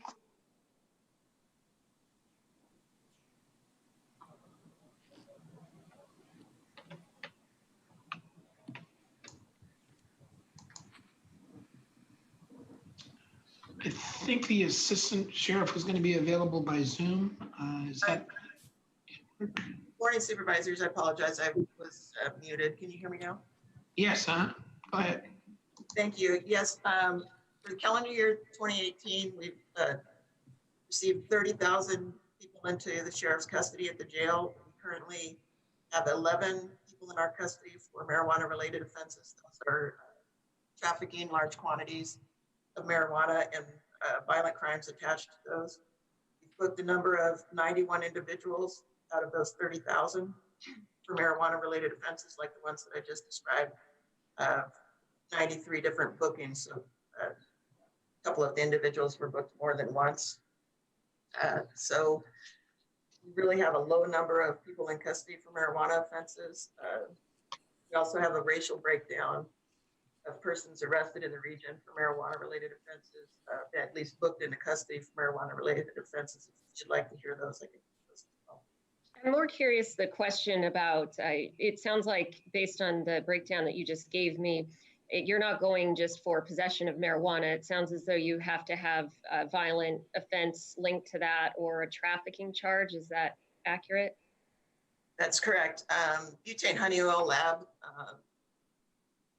offenses are also bookable, but very few people go to jail these days for marijuana offenses in California. Thank you. Appreciate it. Thank you, Chairman. If there's no further board comments at this time, we'll go ahead and proceed into the 37 individual speakers that we have. And I'll ask the clerk to go ahead and call the first name. Again, we would remind people to please keep your comments within 2 minutes and try not to be repetitive. Thank you.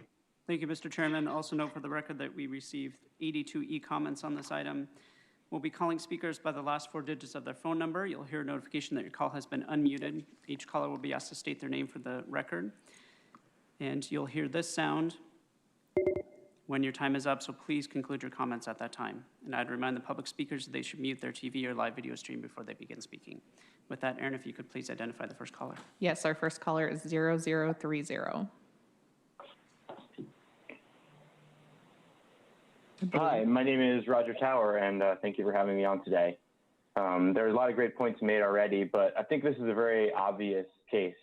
You want safe regulation, you want compliance, well, we have to build a platform for that to be possible.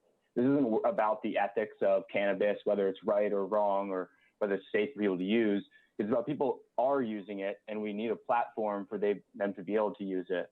When we don't have the regulations set up and we have a moratorium, we've created a wild, wild west situation. And we have created an opportunity for us not to have the tax revenues that could be realized and are instead going to the black market and therefore encouraging more black market usage.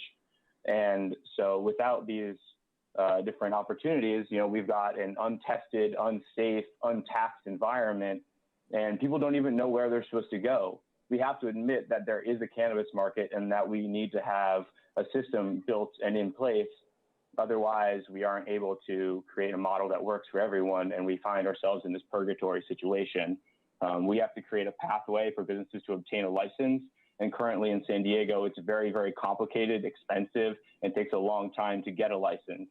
That's why we haven't converted over into away from the legacy market and into a safe and accessible market.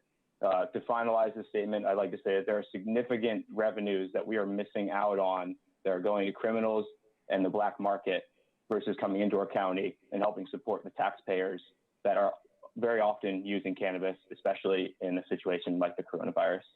So thank you for making your decision, and I hope that you're able to make a sustainable policy for all of us moving forward so that we have safe access. Thank you. Our next speaker is 0425.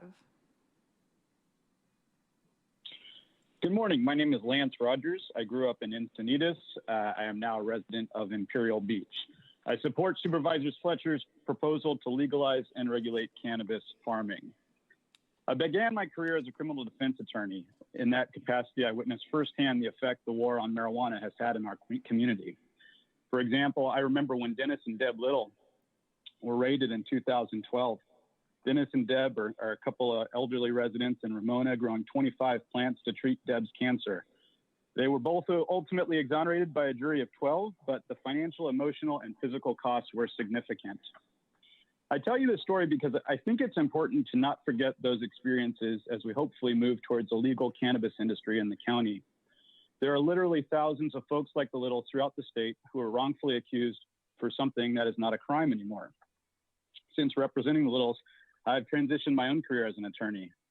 In 2011, I represented the first licensed dispensary in the county of San Diego, and I worked with the Sheriff's Department for years in the development of those regulations. I've also represented cannabis businesses throughout California, including the first dispensary in the city of San Diego, the soon-to-open first dispensary in Chula Vista, and the first licensed cannabis farm in Oceanside.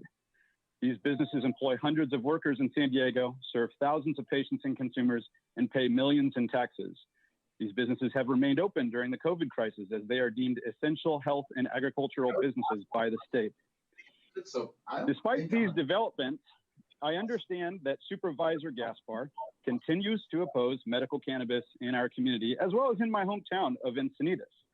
I have to say that I find her comments troubling with regard to as a response to racial disparities in enforcement. We just heard that there were 9 individuals who were jailed for marijuana offenses. Despite Supervisor Gaspar's position, I would say that anyone arrested for a marijuana offense during this time is a travesty of justice. Thank you, sir. And to respond, not a problem. Thank you. Thank you. Our next speaker is 0606. Hello, my name is Joel Weisberger, and I am the chairman of the San Diego County's Farm Bureau's Cannabis Working Group. And I would just like to say thank you for taking a look at this issue, and I'm calling in support of moving forward with Supervisor Fletcher's proposal here.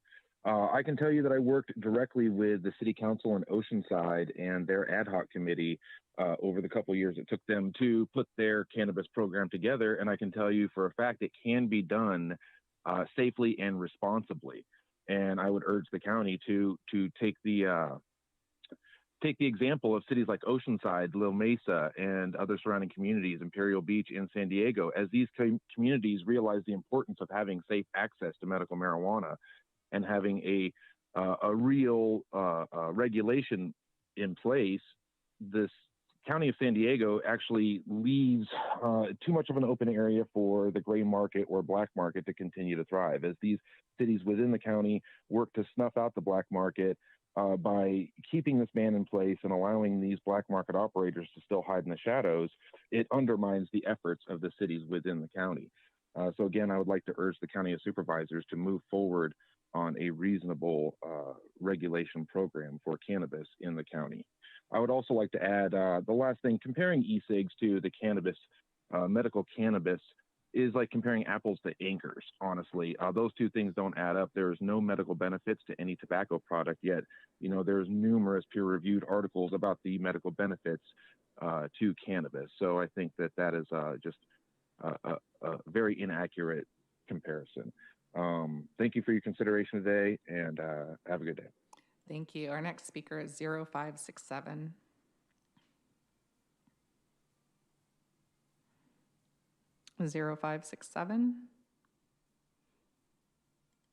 We'll move on to 0706.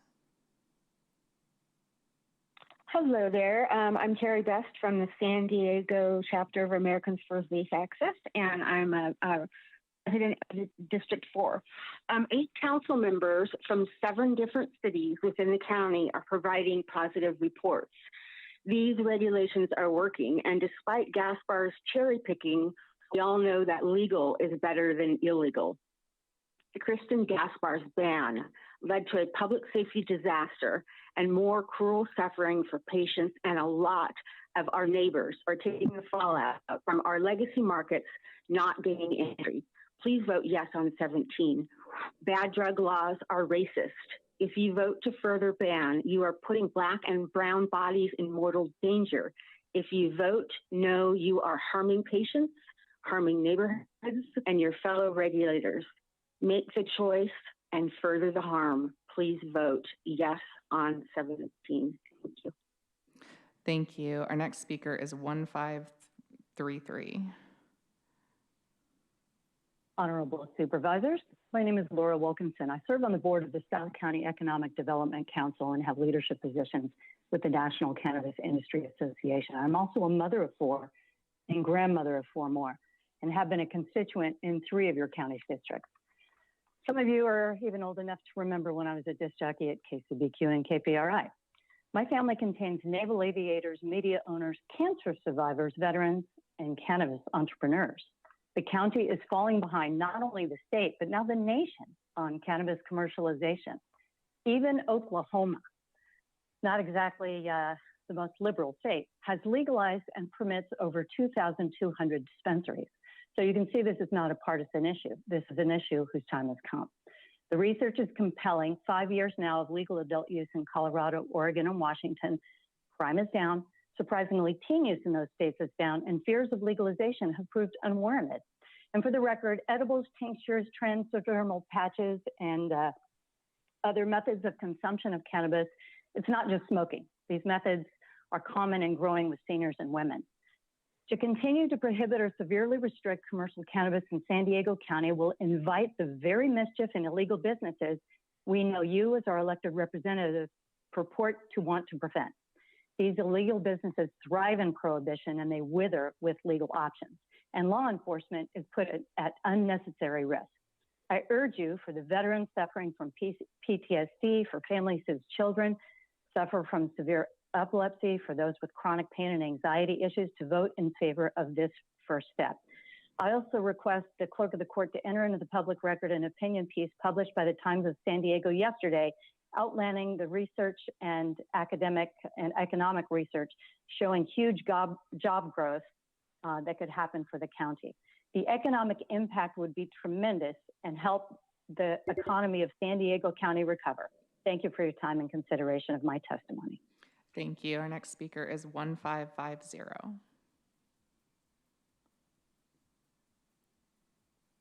1550. Yes, hi, my name is Heidi Whitman. I'm a resident of San Diego. I would like to point out Kristen Gasper's comments were purposely to distract from the actual conversation that Fletcher has put in front of us.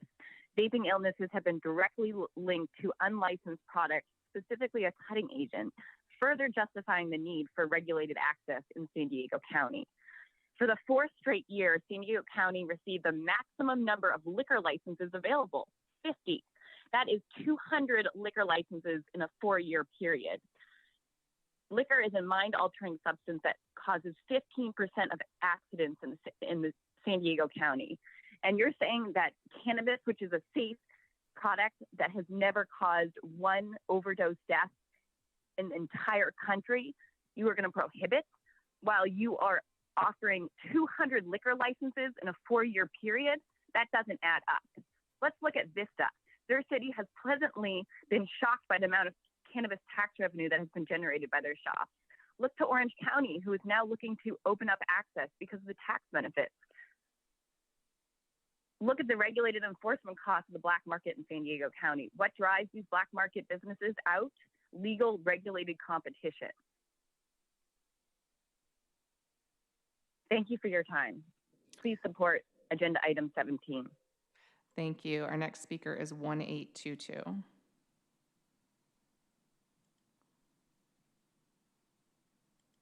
I'm a health.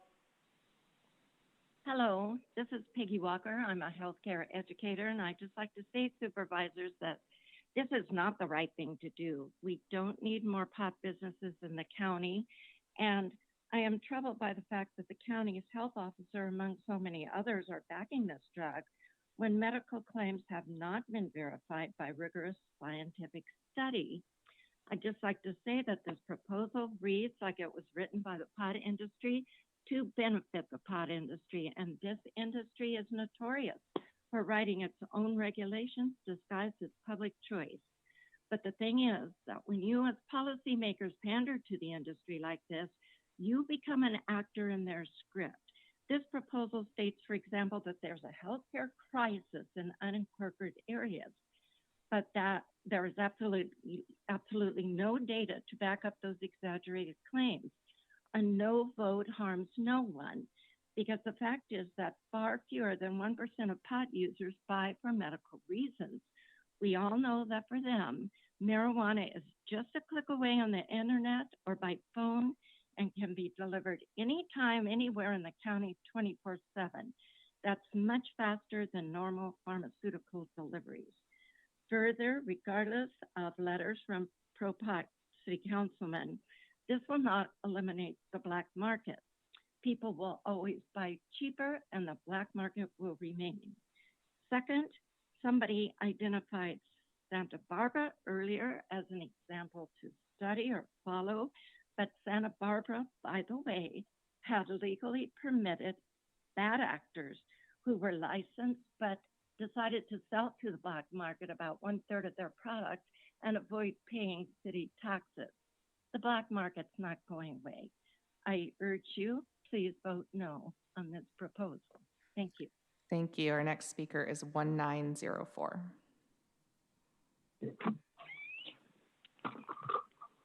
Good afternoon, Supervisor. Good morning. My name is Dave Myers. I am a board member representing Community Advocates for Just and Moral Governance, also known as MOGO. I'm a lifelong resident of San Diego County and a 35-year veteran of law enforcement. I'm a retired commander from the San Diego Sheriff's Department. I have dedicated my entire adult life protecting all communities across San Diego County. When I was a commander in the Sheriff's Department, I personally met with members of the Board of Supervisors and their staff, including Diane Jacob, Greg Cox, to develop a regulatory process for safe access. The Board of Supervisors created that ordinance. At the same time, Jim Desmond was mayor of San Marcos, Kristen Gaspar, mayor of Encinitas. I was in charge of law enforcement services for their cities. They had the safest cities. After Prop 64 passed by an overwhelming number of San Diego County voters, the Board of Supervisors banned cannabis countywide. Nathan Fletcher was not on the board yet. The ban did not decrease community demand. Thus, we've seen an explosion of illegal dispensaries balloon across the county of San Diego. The illegal, unregulated dispensaries endanger community safety. The Board of Supervisors now has an opportunity before you today. I ask you to approve a process to review lifting the ban and create social equity programs within the regulatory scheme. I ask you to use the Leon Williams San Diego County Human Relations Commission to create and embed within this regulatory scheme a social equity program and encourage you to adopt Supervisor Fletcher's well thought out proposal. Lift the county ban. Thank you. Thank you. Our next speaker is 2012.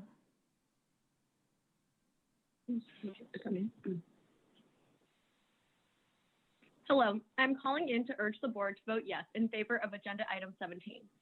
The county must update its policies in order to provide legal, safe, and tested cannabis products to the residents of San Diego County.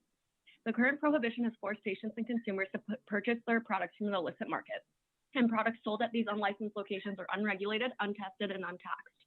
Enforcement-only strategies are not a long-term solution for eliminating the illicit market, and we must create licensing opportunities and prioritize those who are most impacted by the war on drugs. Despite Supervisor Gaspar's sentiment, the reality is that these historical legacies of torn apart families, fractured communities, and economic detriment from the drug war still have ramifications today.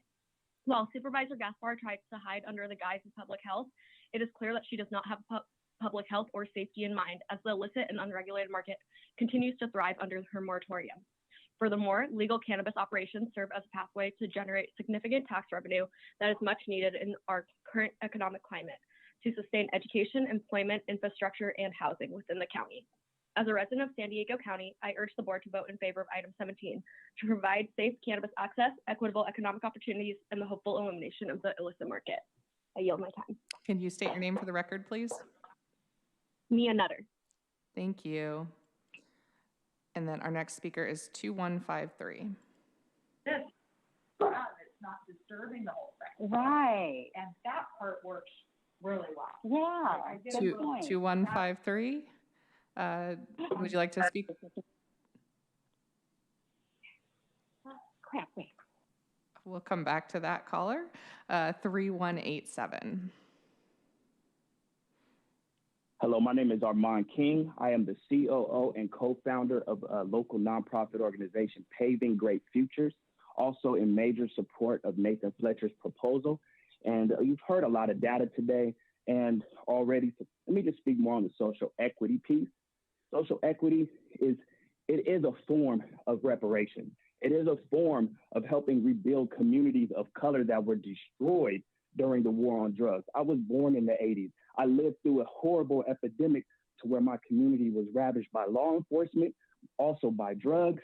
And when I'm saying drugs, I'm talking about hard drugs, crack cocaine, stuff like that. Marijuana has never been an issue with us as far as causing us to be involved in criminal activity. And I live in an unincorporated area of San Diego. I'm in Spring Valley. There are 9 dispensaries within walking distance of my house. There is no explosion of crime. There is no endangerment to the community.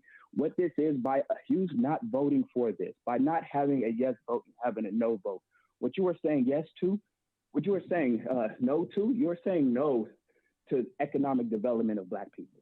You are saying no to ending of systematic racism. You are saying no to us having an opportunity to be involved into an industry that we were adversely impacted by, not allowed to get in. Myself, I did 3 years in the federal penitentiary at 21 years old with no priors for marijuana. Lost my brother, lost all kind of stuff. This is a detriment to our community. If you do not vote yes, Board of Supervisors, if you do not vote yes, you are saying yes to continuing racism. The line is being drawn in the sand now, and please show who you really are. Are you a racist is the real question. Are you for continuing racist activities from our system that you are a part of and can change? Answer that. Thank you. Our next speaker is 3507. Hello, my name is Gina Felatar. I live in District 2. Thank you for the opportunity to speak. Excuse me, and I am in support. I have been a registered nurse for 22 years, and I am a member of the ACNA, that's the American Cannabis Nurses Association. The reason I became educated on cannabis as medicine in the first place is because I saw the need for another option. And my most recent observations of this is working with breast cancer patients. Over the years, watching people with various illnesses and pain and suffering with often no relief or experiencing even more problems due to opioids. And if someone doesn't really understand what I'm saying by this, I would say be grateful. Be grateful that you don't know what it's like to be told you're out of options, to be told that pain and suffering are now your new normal. And this happens every day. So cannabis is scientifically proven to be safer and more effective for many. I'm happy to share those links from pubmed.gov. So patients deserve the right to safe access to their medicine, and I support removing the ban. Thank you for your time. Thank you. Our next speaker is 3634. Hi, good morning, Chairman Cox, members of the Board of Supervisors. My name is Nora Vargas, President of Southwestern College Governing Board. And today I'm calling as a resident of Chula Vista in District 1. I'm writing in support of this measure to provide economic access and equity in the cannabis industry. As we all know, Californians overwhelmingly voted to allow both recreational and medical cannabis. And at this time, I'm urging the board to really look at creating a pathway that actually allows for safe legal cannabis in San Diego County. While the county continues to enforce against illicit cannabis businesses in unincorporated areas, there are still countless illicit locations in operation, and many patients and consumers are sometimes unaware if the dispensary they are visiting is legal or not. This lack of legal option is what continues to fuel the illicit market. There is a way for the county to eliminate an illicit market and give patients and consumers a legal option that is safe. That is to provide a pathway for businesses to obtain a license and enter the legal market.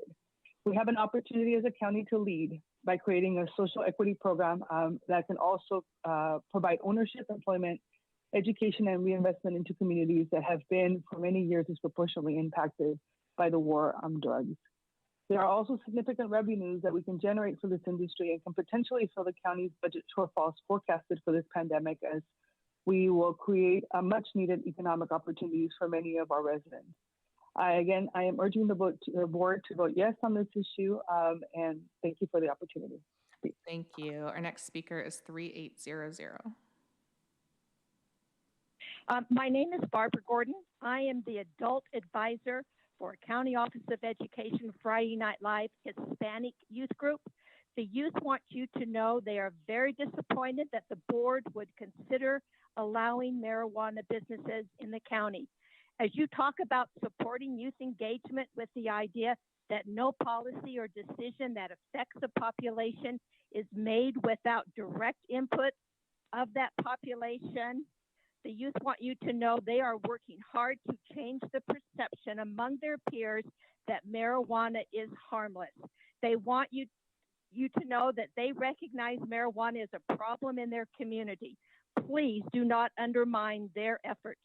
The ban on dispensaries reduces availability and access of marijuana among their peers. Our youth know teens that have obtained marijuana from dispensaries. The newly released 2019 CJ Bulletin and Facts from the Substance Abuse Monitoring reports a 20-year high of lifetime and self-reported drug use from juveniles. 74% of the youth reported having tried all three gateway drugs: alcohol, tobacco, marijuana, with the average age 13.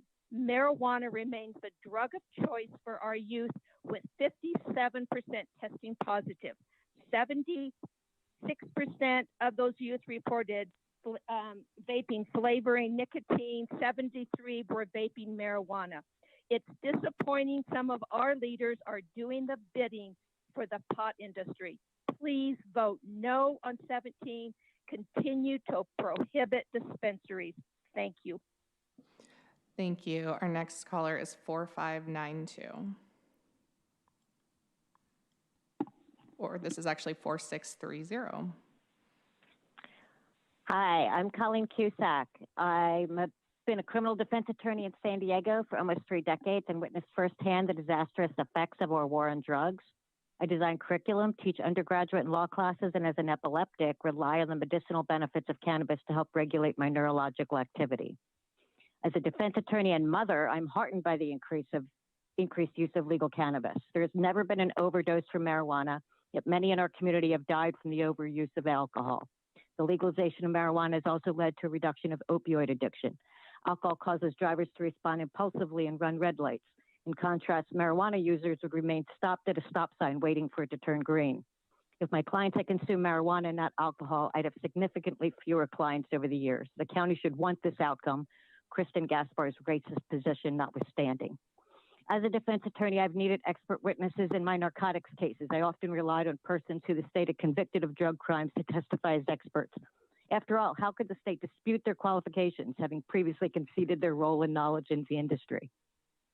It is a modern travesty and systemic injustice that the local cannabis industry in San Diego has zero, not a single one, Black-owned business, and that Black persons with convictions for drug offenses have restrictions and obstacles to participate in the occupation for which they are most qualified. This county must take proactive measures to ensure Black persons with this practical knowledge of the industry are represented locally. This county has the opportunity to end the legacy of racism within the legal cannabis industry, but must be proactive in doing so. Racism is not going to end itself, and the racist structures in place that permit 100% of the dispensary licenses to be held entirely by white-owned businesses reveal a gross disparity in need of an immediate, socially equitable remedy. I'm joining with Dave Myers, Nora Vargas, nurses, criminal defense attorneys, and other professionals who have voiced their support today to ask you all to adopt Supervisor Fletcher's well-constructed proposal for social equity in the cannabis industry. Be on the right side of history. Thank you. Thank you. Our next caller is 4592.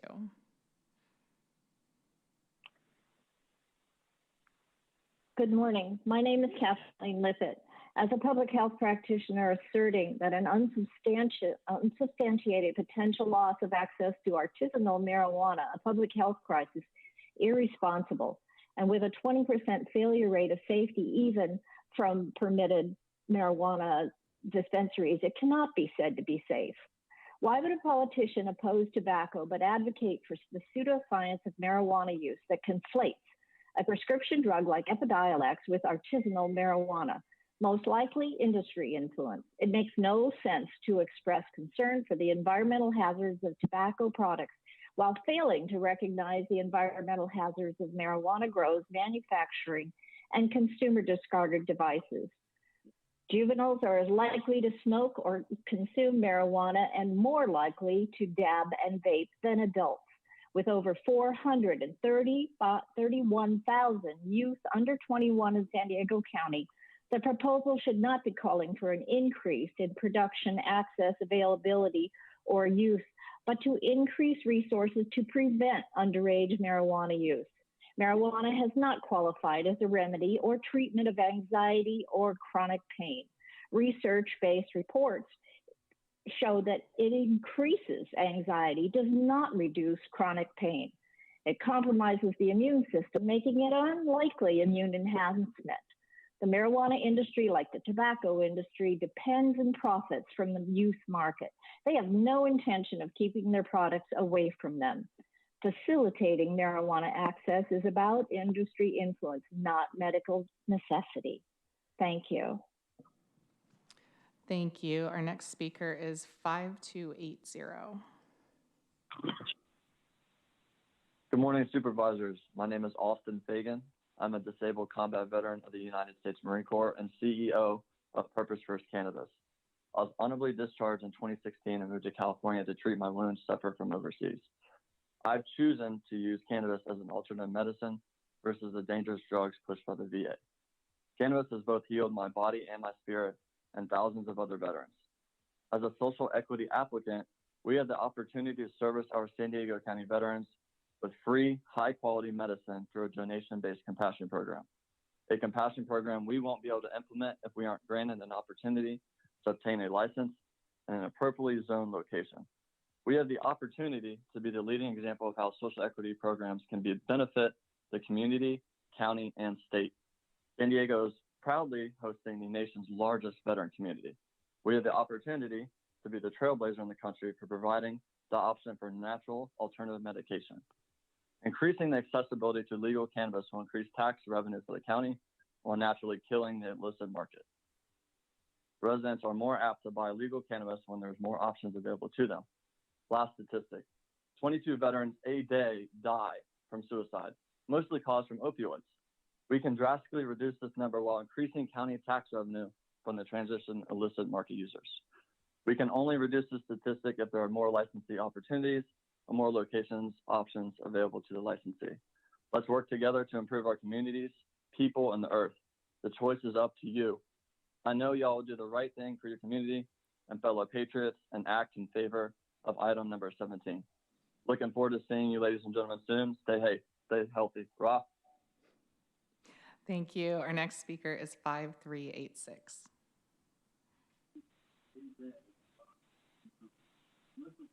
I think your phone is muted. We're still not able to hear you, so we're going to move on to the next caller, and if you can try to adjust the volume on your device, we'll come back to you. 5612. Hi, thank you. My name is Alicia Morse. I'm a resident of San Diego, and I've worked in the cannabis laboratory here in San Diego. And with the illicit market being so present and growing, it seems, gives the opportunity for individuals with immunocompromised systems to possibly get sicker by using products that have not been tested or regulated. We need to be able to take care of our citizens, especially now, putting their health first and being able to offer safe medicine, and we have that ability. The unincorporated areas in San Diego have a lot of illicit stores, and products sold in these facilities are untested, they're unsafe, and let's not forget that they are untaxed. We need to offer safe access to our people in San Diego. Cannabis has medical benefits, and as we see that people are starting to use it more, even children, we need to be able to make the right decision and provide them with a legal market, safe places to get their products so that they can buy tested and regulated products. I urge you to vote yes on item 17. Thank you. Thank you. Our next speaker is 6100. Good morning. My name is Edward Wicker. I am an attorney practicing with an office here in the county, and I live in the county. Since 2012, the main focus of my law practice has been working with cannabis businesses, and I'm calling today to share my experience of what it's like behind my desk as a cannabis business attorney here in San Diego County. First, I want to note the context. I'm able to fully engage my ongoing work because cannabis is deemed an essential industry. So the state of California has made that important recognition. I also want to note that California has a specific mission and goal to eliminate the illegal market of cannabis. So with that in mind, I want to say that just about every business day, I receive calls from individuals that want to get involved in the legal cannabis market. They want to start a business. They want to be an employer and provide salaries and benefits for people having cannabis businesses. They're doing that because they support California policy, and they want to do the right thing. I find it extremely frustrating to tell these individuals that there are no local opportunities in San Diego County. They are unable to get a cannabis business license. They cannot go forward. For all of those reasons, it's important to respect the law, and with an irrational policy, it's difficult to do that. I urge a vote in favor of item 17. Thank you. Thank you. Our next caller is 6463. Supervisors, hello, Supervisors. My name is Dallin Young, and I am speaking today on behalf of the Cannabis Chamber of Commerce, San Diego chapter, and we fully support the proposal put forward by Supervisor Fletcher.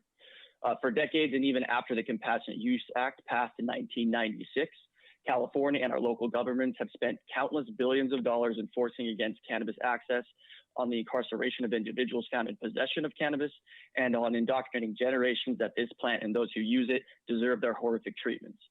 Communities of color, the main battlefields for the failed war on drugs, are still reeling from this effort. The cannabis industry was built on the backs of patients and the victims of the war on drugs. Yet as legalization has progressed since 2016, both of these groups have been barred entry because of the failed policies from our local politicians. They have created near impossible and unnecessary burdens on people trying to enter the legal cannabis industry. These barriers have made it so that only the most capitalized and well-connected have been able to obtain a license, in effect destroying the diversity that this industry had before Proposition 64 passed in 2016. The illicit cannabis market is a regional problem and will never be solved until every jurisdiction in San Diego County, including the county itself, adopt a permitting structure that allows for licenses to be obtained. Our region's current piecemeal approach of adopting regulations one city at a time has not had the intended impact on illicit market reduction, as consumers simply travel to the next city over and purchase their product from a different illegal operator. It is essential that we rectify the injustices caused by the war on drugs by establishing a robust social equity program that provides ownership, employment, education, and reinvestment for those communities most harmed by our past and present failures. Employee protections, such as requiring an LPA on the 10th employee, is also an important addition in this discussion.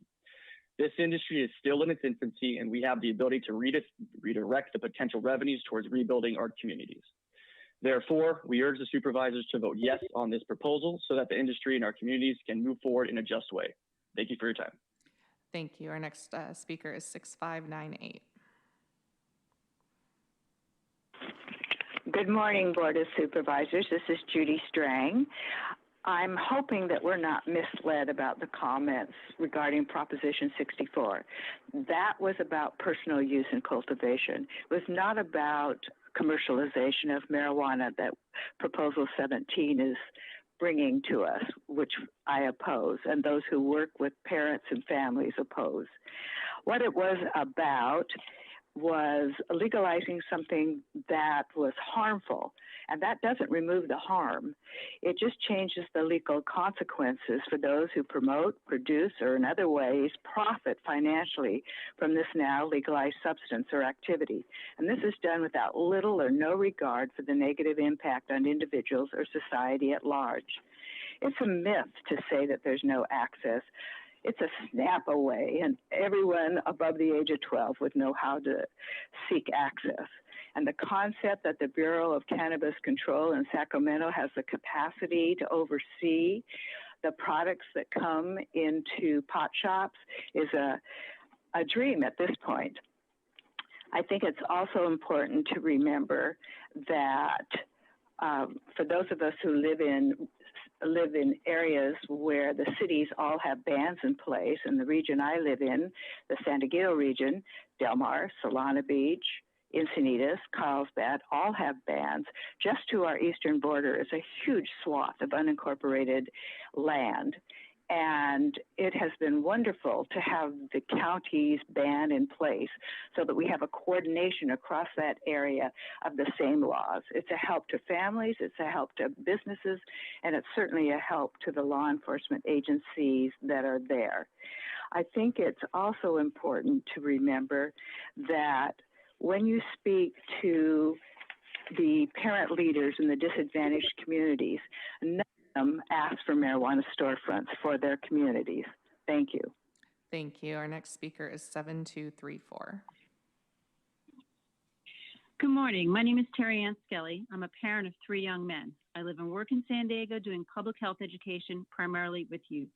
One of my goals is to make sure that young people have the scientific facts they need to know about marijuana, since the pot industry's marketing campaigns and normalization efforts have led to a record number of kids who view pot as harmless.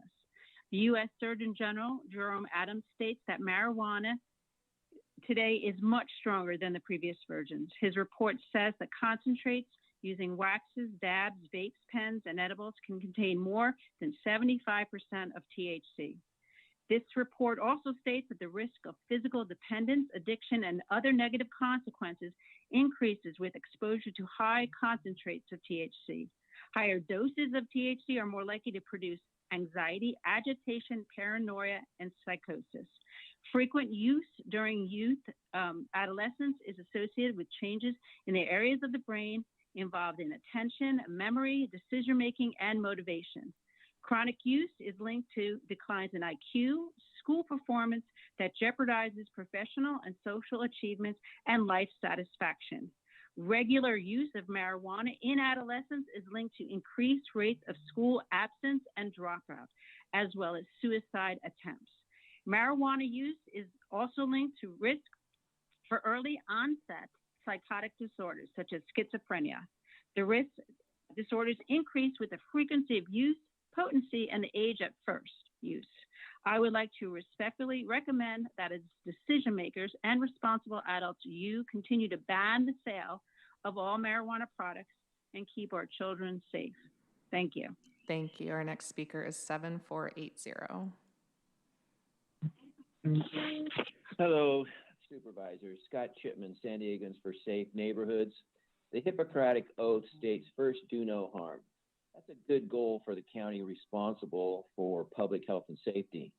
This county has been leading by opposing a policy that promotes and causes addiction, impairment, and mental illness.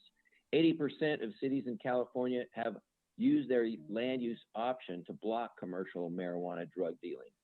The way this is written, it actually gives a streamlined process for ex-con violent offenders and drug traffickers as long as they set up a union shop. Why isn't the sheriff here to comment? Maybe you watched the 60-minute story Sunday, which indicated virtually nothing is working properly related to legalized marijuana in California.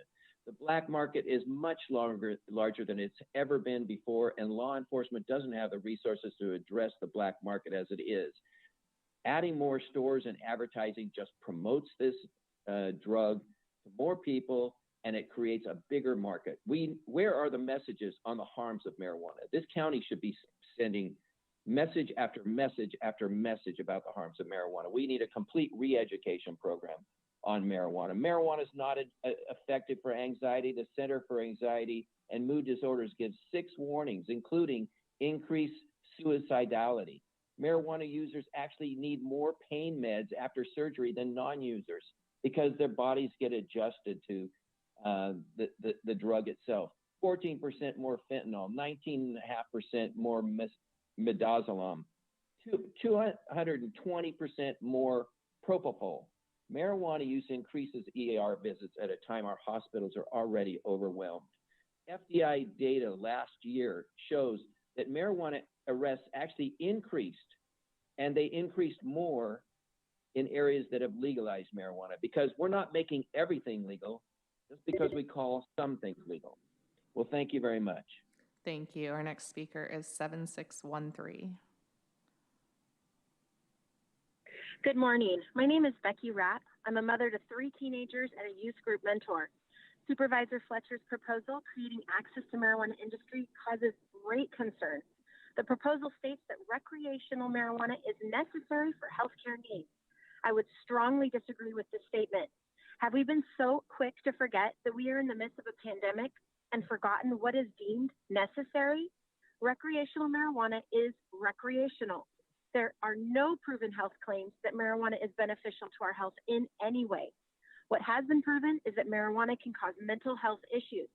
According to the U.S. Department of Health and Human Services, marijuana increases the risk of developing psychiatric disorders, a higher depression rate in young adults, leading to an increase in attempted suicide.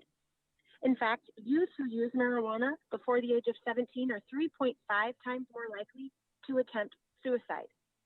I ask the question, during a time of crisis, while schools are shut down, youth are home, feeling discouraged and overwhelmed, is normalizing and commercializing marijuana the focus you want to take? Marijuana today is not the marijuana we are familiar with. Supervisor Fletcher has proposed manufacturing edibles. Are you aware that edibles may contain THC levels of up to 95%? They are packaged in a variety of ways appealing to youth. Color and packaging is marketed to children in bright colors and delicious flavors. I recall Supervisor Fletcher taking a stand on tobacco. Remember, flavors hook kids? How is this different with edibles? Packaged in colorful bags with gummy bears. Where's the consistency? Marijuana is not a means for healthcare. I urge you to deny the proposal and continue to ban marijuana businesses that do far more harm than good for youth and their families. Thank you. Thank you. Our next caller is 7679. Good morning. My name is Virginia Casey. I am the mother of two, and I'd like to address compassionate use access for medical patients. We all know how expensive pharmaceutical medications are, and cannabis is a much less expensive alternative for many, especially those without healthcare coverage who often pay the most for prescription medications. Since the passage of State Bill 34 last October, licensed cannabis companies in California can once again provide free cannabis or cannabis products to medical patients and their primary caregivers. We have 5 unlicensed dispensaries in the county who are uniquely able to provide free medication to the most vulnerable and needy among their patients. With the unprecedented financial crisis we are currently in, the need for this program has never been more clear. I ask you to vote in favor of licensed cannabis so that all San Diegans, no matter where they live in the county, have local access to critical medications for free. Thank you. Thank you. Our next caller is 8025. Hello, my name is Rudy Reyes. A lot of you know me. I've run for county supervisor. I'm currently, oddly enough, the U.S. Vice President nominee under the Legalize Marijuana Now party. I have a long history in San Diego. I'm the worst injured or one of the worst injured of the Cedar fires. I was burnt 75% and I needed medical marijuana. I turned to my county of San Diego and you guys didn't want to help me. It turned into a giant lawsuit where I sued for the ID cards and we won. Long story short, we now have ID cards in San Diego thanks to our lawsuit. The San Diego Normal was sued by the county of San Diego over these regulations and you guys lost because the courts would not see your case at all. The problem here is the equity. Currently, there are only 5 locations in San Diego where someone can get medical marijuana or in general. And the problem is none of them are minority owned. None of them are patient owned. None of them even have patients really working involved in them. That's where I'm throwing the idea at you that we need a task force set up with patient involvement. We need people who are actually on these front lines, making these decisions, helping to make the bigger decisions for this task force. So I asked, like the city of San Diego did, that we set up a task force to oversee or a committee to oversee this. I would offer myself to be one of those people on that task force because we need people like me to be able to offer our older opinions on something we've been through and gone through many a time. I've heard many of these NIMBY people who are saying, not in my backyard, I don't want to have this. They were 10 years ago also. The problem is they're pushing an ideology which is far old and science has gone beyond. Again, I was prescribed in UCSD for my burn. It was something which was found very necessary. And I would ask and continue to ask that Nathan Fletcher push this idea. We need it. This is old and beyond something that has been a necessity. Again, my name is Rudy Reyes. I'm just asking you to push this along and help our community. Thank you. Thank you. Our next caller is 9258. Thank you, supervisors, for allowing me to speak today. The Envisioning Cannabis Justice as an Essential Blueprint for Social Equity in San Diego County is our vision and our goal. The resources are there, they're available, the revenues are there. We are essential. We're considered essential in San Diego County. As much as everybody wants to say we are very. The war on drugs and also a lack of funding, real estate, equipment, financing, education, and other disparities have played a major role in this industry. Social equity programs are placed in order to provide Black and Brown people the same opportunities that are out there right now. So providing opportunities for the future generation will allow us to blossom and continue. So please follow the growth and existence here in San Diego County and say yes and lift the ban. And also please use San Diego Cannabis Coalition as a committee. Help remove the stigma because it is an essential medicine. And for all the Karens, it's only pot for those who are against it. It's medicine for the rest. Thank you. Ma'am, can you please state your name for the audio record, please? Diana Martinez. Thank you. Our next speaker is 7107. Good morning. My name is Jessica McElfresh. I am a cannabis licensing and regulatory lawyer in San Diego County. I am also a resident of District 5, which is also where I grew up. I ask you to adopt and move forward with Supervisor Fletcher's proposal. I applaud certain broad outlines of the proposal, including the idea that retail belongs in commercial zones. A retail use should be where other retail uses are because of parking, consumer access, safety, and many other reasons. I can remember when the county passed its ordinance, and I was also there when it took that ordinance away. The people who obtain licenses under it deserve to not be on a close down timer to having to go away. One action this board needs to take immediately is to stop that ban and revoke it immediately to allow them to move forward. People with those licenses should also be able to continue on with them under whatever new system the county puts together. I would also encourage the county, if it moves forward with this proposal, to pay particular attention to the possibility of cultivation licensing. I have been practicing cannabis law for 10 years. During that time, I have received more phone calls than I can count from agricultural landowners in the county. It is a badly kept secret that San Diego County has a remarkable climate for the cultivation of cannabis. We have come a long way in regulating the cultivation of cannabis and containing odor, cultivating without the use of toxic pesticides, and many other matters. This is a tremendous economic opportunity for this region and for people out there, regardless of the size of their parcel. And that should be included in this discussion. As for the social equity piece, that is absolutely what we need to discuss, and many other speakers have already eloquently addressed that point. I would point out that when you are discussing this, we need to think beyond simply ownership. Oh, I am out of time. Thank you. Thank you. Our next caller is 0567. 0567.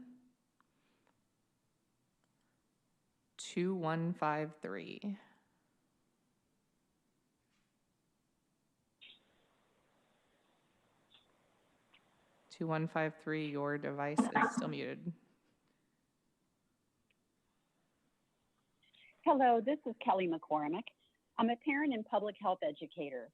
I was grateful when you banned the sale of electronic smoking devices to protect youth from the predatory tobacco industry and its addictive products. The marijuana industry is no different. Access to pot is easy since the state policy allows licensed outlets to deliver anywhere in California, including San Diego County. Many deliver for free. And FDA-approved medical marijuana products like Epidiolex are available through regular pharmacies like CVS and Walmart. The adverse effects from the overuse of marijuana should not be ignored. More than 29 people a day are discharged on average from hospital emergency departments in San Diego County with marijuana use as the primary or secondary diagnosis. New findings from Sandag's Criminal Justice Clearinghouse show youth arrestees testing positive for marijuana at the highest rate in 20 years. 91% said pot is easy to obtain. Do you know the average age of first use? 12 and a half. Finally, it is not social equity to burden communities of color with pot shops, which promote increased drug use, just as it's not social equity to keep menthol cigarettes on the market when other cigarette flavors have been banned for years. The city of Los Angeles tried and failed to create a social equity program. There's now a truckload of lawsuits, and the market is still dominated by wealthy, white-owned corporations. Please vote no on this proposal. We don't need more marijuana. Thank you. Thank you. Our next caller is 2439. Yeah, hi, this is Ken Sobel, and I'm calling on behalf of the cannabis nurses, the Cannabis Nurse Network, physicians who recommend cannabis for medical purposes. And I'm the first lawyer that proved 6 years ago to a reasonable degree of scientific certainty that cannabis is safe and effective for multiple medical conditions, and particularly post-traumatic stress disorder. And in connection with that, I represented our U.S. veteran community, those wounded warriors who returned, many of them to San Diego. Supervisor Gasper, you should know that we have a high percentage of returning veterans who live in San Diego County. These men and women, they desperately need this for PTSD. After I proved that case, virtually every state adopted a standard that required cannabis qualifying for PTSD. To those parents who worry about the youth, let me say two things. I'm a father also. I care about the youth. Our cannabis nurses treat kids that have serious conditions like autism and cancer, brain trauma, epileptic seizure disorder. Those kids use cannabis successfully for those conditions. And to those parents also, look at the states that adopt a medical cannabis program. Their numbers actually decline in terms of youth using cannabis. Cannabis is a safe and helpful and beneficial natural plant remedy. The county should get in step with the rest of California and allow a regulated use, just like Nathan Fletcher has proposed. I congratulate you, Supervisor Fletcher, for caring about the veterans in our community. We have up to 50 veterans who die, commit suicide on a daily basis, and many of that is related to their war trauma. If you truly cared, Supervisor Gasper, about the veterans in our community, and you would simply look at Wikipedia, which describes the healthful benefits of the human endocannabinoid system, and act on those policies. Thank you. Our next caller is 5386. 5386. We are having a hard time hearing you. Can you turn up the volume on your phone, please?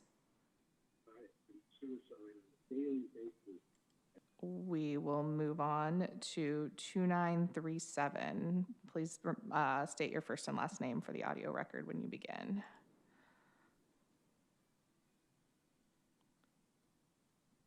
(2937)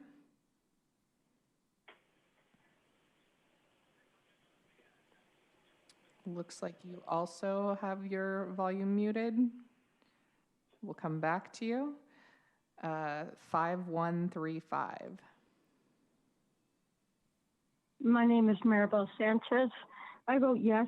I am a patient, and I know many people that this helps. I am no longer on any migraine medication over the counter, any pharmaceuticals for my chronic severe migraines that I deal with monthly. I find it too necessary for us not to have it accessible to too many patients. Thank you. Thank you. Our next caller is 5537. Yeah, did you get that? You get her right now. 5537. We will come back to that caller. 3505. 3505. Hi, good afternoon. My name is Ebony Lee, and I'm the Director of Organizational Development at Paving Great Futures and a mother of 2 children. I'm calling in today to support the agenda item 17. It isn't possible to address all of the inequities in the cannabis industry as it relates to Black and Brown communities. Equity is overcoming unfairness caused by unequal access to economic resources and power. Social equity means affordability, accessibility, and availability in the communities that have been marginalized continuously and impacted the longest by the war on drugs, the war on Black and Brown bodies, and the war on poverty. The idea behind social equity as it relates to the legalization of cannabis is allowing those who have been impacted in a negative way, such as those who have been arrested for the war on drugs, allowing these individuals to participate in the cannabis industry. However, most of these social equity programs have struggled and face criticism for not being ineffective. San Diego, let's be the leading city, county in California to finally get it right. Since San Diego has failed to have a social equity program in place, we have missed out on over $40 million of grant monies. SB 1294, the California Cannabis Equity Act, was authored by Senator Bradford, is a bill that provides money for social equity applicants that helps with technical assistance, business loans, and or grants, and all supportive services that surround social equity. I wanted to address the legacy markets and the legacy communities, also known as the Black market, illicit markets. These markets only exist because the legacy communities are unable to come out of the shadows. And the shadows were created by not having all of the legalities in place when it comes to cannabis. Allow these legacy communities to have legal opportunity to continue to provide safe access to this much needed medication. I'd like to encourage the County Board of Supervisors to vote yes on agenda item 17. It is your chance to right the wrongs that this country, thank you, Supervisor Fletcher, for your proposal. Thank you. Our next caller is 9759. 9759. We'll move on to 0307.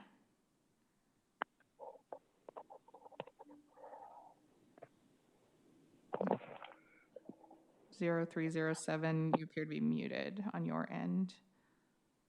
Hi there, my name is Alon Blatt. I'm the CEO of Mia Medic. We're a healthcare and research company based out of Israel, and right now we're working with Almond Valley Growing Company and on researching the treatment for cannabis for PTSD. We have a lot of experience, over a decade of experience, and that's what we started working on here. I think it's crucial to vote yes on this item.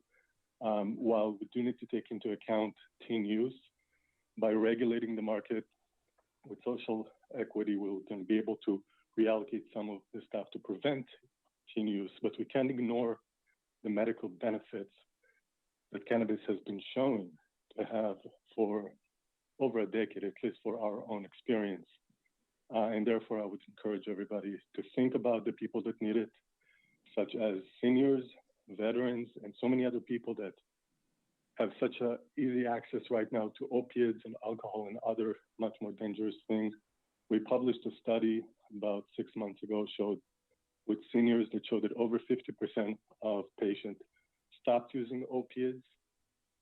And we all know about the opiate epidemic. When people claim that there is a problem here with using cannabis, that it can cause different mental illnesses such as anxiety, that's only if you use it in an uneducated way, when you don't know what you're taking. And that's why it's so important to federally regulate this industry. So this way, when we have our doctors recommend cannabis, we send them to dispensaries where we know exactly what is in the medication, because that's the current regulation, what percentage of THC, CBD, CBG, whatever it is, and we're able to fully control the process and better inform people so people know exactly what they're taking. I don't think cannabis is going to go anywhere in the near time. And therefore, if we're not going to help it and do it in an educated way, they're going to do it on their own. Thank you for the time. Thank you. Our next caller is 2796. Hi, good afternoon. This is Brian Buckley with Hellman Valley Growers Company and our nonprofit Bauer Brothers Foundation. An honor to speak to all of you today on the Board of Supervisors. We are in support of Supervisors Fletcher's initiative. I am a veteran of the United States Marine Corps, where I spent a majority of my career as a Marine Raider, which is our special operations component. I'm also a 100% disabled veteran. After seeing some of the benefits with my fellow Raiders and how medical cannabis was helping them, we decided to take on ourselves and have meetings with members of the United States Congress to see what we had to do in order to prove the validity of medical cannabis. They told us that we need to go out and get data and have American doctors be part of our research. You just heard from Alon. I met Alon up at a UCLA cannabis symposium. We started talking. He explained to me what they do at Nimetic. They are about an 18-year-old company operating out of Israel and recently came over to the Orange County, LA County in approximately 2017. We have just submitted our first study to an institutional review board for the symptoms of post-traumatic stress by utilizing medical cannabis. What we plan to do here is to validate what medical cannabis can do on a microdosing level and to demonstrate the benefits that medical cannabis has. This will be a 3-phase operation, where our second phase will be more robust here in Southern California, and then we'll move into another state to do what they would call a retrospective. The reason why the IRB is so important, it means that we are cleared for medical cannabis research with human beings. We really support what is going on here in terms of using things on the recreational market. To Alon's point, you know exactly what these people are getting. They know exactly what the THC and CBD content is, unlike the illicit market. And when I hear people say, when you open up more legal dispensaries, that means there's more access for children to get that. You probably never went into a legal market before because they will check your ID. That's almost saying if you open up another bar, you're opening up more access to alcohol to youth. Thank you for your time. Thank you. Our next caller is 0567. Hello, can you hear me? We can. Hi, my name is Sonara Velasquez. I am the president of the Cannabis Education Project, a local 501c based here in San Diego for education on cannabis and the dangers of prohibition. And so this initiative speaks straight to our mission, which is, publicizing the numerous scientific surveys, the numerous social surveys, the numerous police studies that have shown that access to the legal market is crucial for equity. It is crucial to reduce police prejudice against minority communities. That there is not a negative or it has been shown in study after study that this is not a threat to public safety, but instead enhances public safety. We have lots of documentation we can provide on the education around cannabis and its status as being prohibited or not being prohibited, and time again, when it comes to social equity, social justice, and public safety, having a legal market has proven to be beneficial for the community. And I'd be happy to provide the supervisors with all of our research on this, other research from other groups. Again, we are a local 501c6 organization that has been in existence since 2011. So we have a long history here, and we urge you to move forward with this, with the exploration of a legal cannabis market with social equity component. Thank you.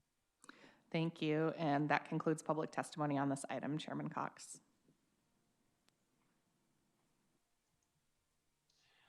Very good. We thank all of the speakers today on this item. And since this was brought forward by Supervisor Fletcher, I'll give him the opportunity to make the first comment. Thank you, Mr. Chair. I want to thank all the speakers who called in for the thoughtful discussion and public input surrounding it. With that, I would make a motion to approve the items outlined in the board letter. Okay, we do have a motion by Supervisor Fletcher. Is there a second to that motion?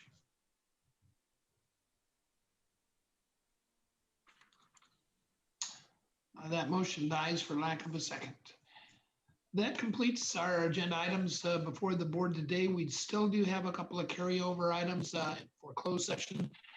I believe we have one item that we carried over, plus we have 2 evaluations of our county clerk of the board and our county council. Before we do adjourn, I understand that Andrew Potter, our clerk of the board, has some comments on our budget proceedings that'll start next Monday. Thank you, Mr. Chairman. The next meeting of the board will begin the budget hearing process, which will begin on Monday, August 10th, 2020 at 9 a.m. when the board will receive a presentation on the fiscal year 2020/21 recommended operational plan and receive public testimony on all areas of the budget. A second budget hearing is also scheduled for Wednesday, August 12th, 2020 at 5:30 p.m. Individuals that would like to provide oral testimony during the budget hearings must submit a request to speak online through the clerk of the board's website at www.sandiegocounty.gov/telecomments. Additionally, members of the public may submit written comments on the recommended operational plan using the county's e-comment service. Thank you, Mr. Chairman. All right, and then again, before we adjourn, I do believe we have one adjournment memory, which I'll call on Supervisor Jacob.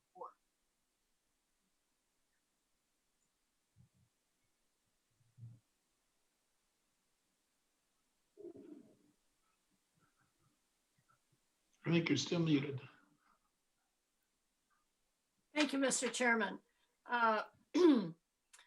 This is very, very sad. Somebody that I knew and I would consider an icon, particularly in the agricultural industry. And so it's sad to adjourn this portion of our meeting in memory of William Tulloch, who was a rancher and an active community member. Bill was born in 1925 in San Diego. He graduated from Point Loma High School in 1944, and he served in the 2nd Marine Division during World War II. After the war, Bill earned a degree in animal husbandry from UC Davis. And it was in 1949 that he started working for George Sade, another big name in ranching in East County, at his cattle ranch. In 1952, Bill and his wife, Betty Ann, were married, and they raised their children on the family cattle ranch in Pine Valley. Bill was a lifetime member of the California Cattlemen's Association. He served on the California Beef Council from 1964 to 1985. He served as a board member on the 22nd District Agricultural Association and the San Diego Imperial County Cattlemen. He served as past president of the San Diego County Farm Bureau and was awarded Farmer of the Year in 1967. As president of the Mountain Empire Unified School District Board for 14 years, he presented all 4 of his children with their diplomas. He was an incredible individual. Bill worked long hours and was a great family man. He enjoyed camping trips to Lake Powell, river rafting on the Colorado River, off-road races in Borrego, and every 4-H field day and county fair in San Diego. Bill is survived by his wife, Betty Ann, 4 children, 6 grandchildren, and a great-granddaughter. I want to take a moment to acknowledge Bill and his accomplishments as a cattle rancher and, as I said earlier, as an icon in the industry in San Diego County. I would suggest that he's one of a kind and he will be deeply missed. Thank you, Mr. Chairman. Thank you, Supervisor Jacob. And again, we will adjourn now into closed session. If there are any reportable items out of closed session, they will be announced at the conclusion of our closed session meeting. With that, we will stand adjourned to our budget deliberations, which will start next Monday at 9 a.m. Again, this will be a virtual meeting, so we ask people that wish to make comments or to provide testimony to check on the county's website for the proper procedures. With that, we will stand adjourned.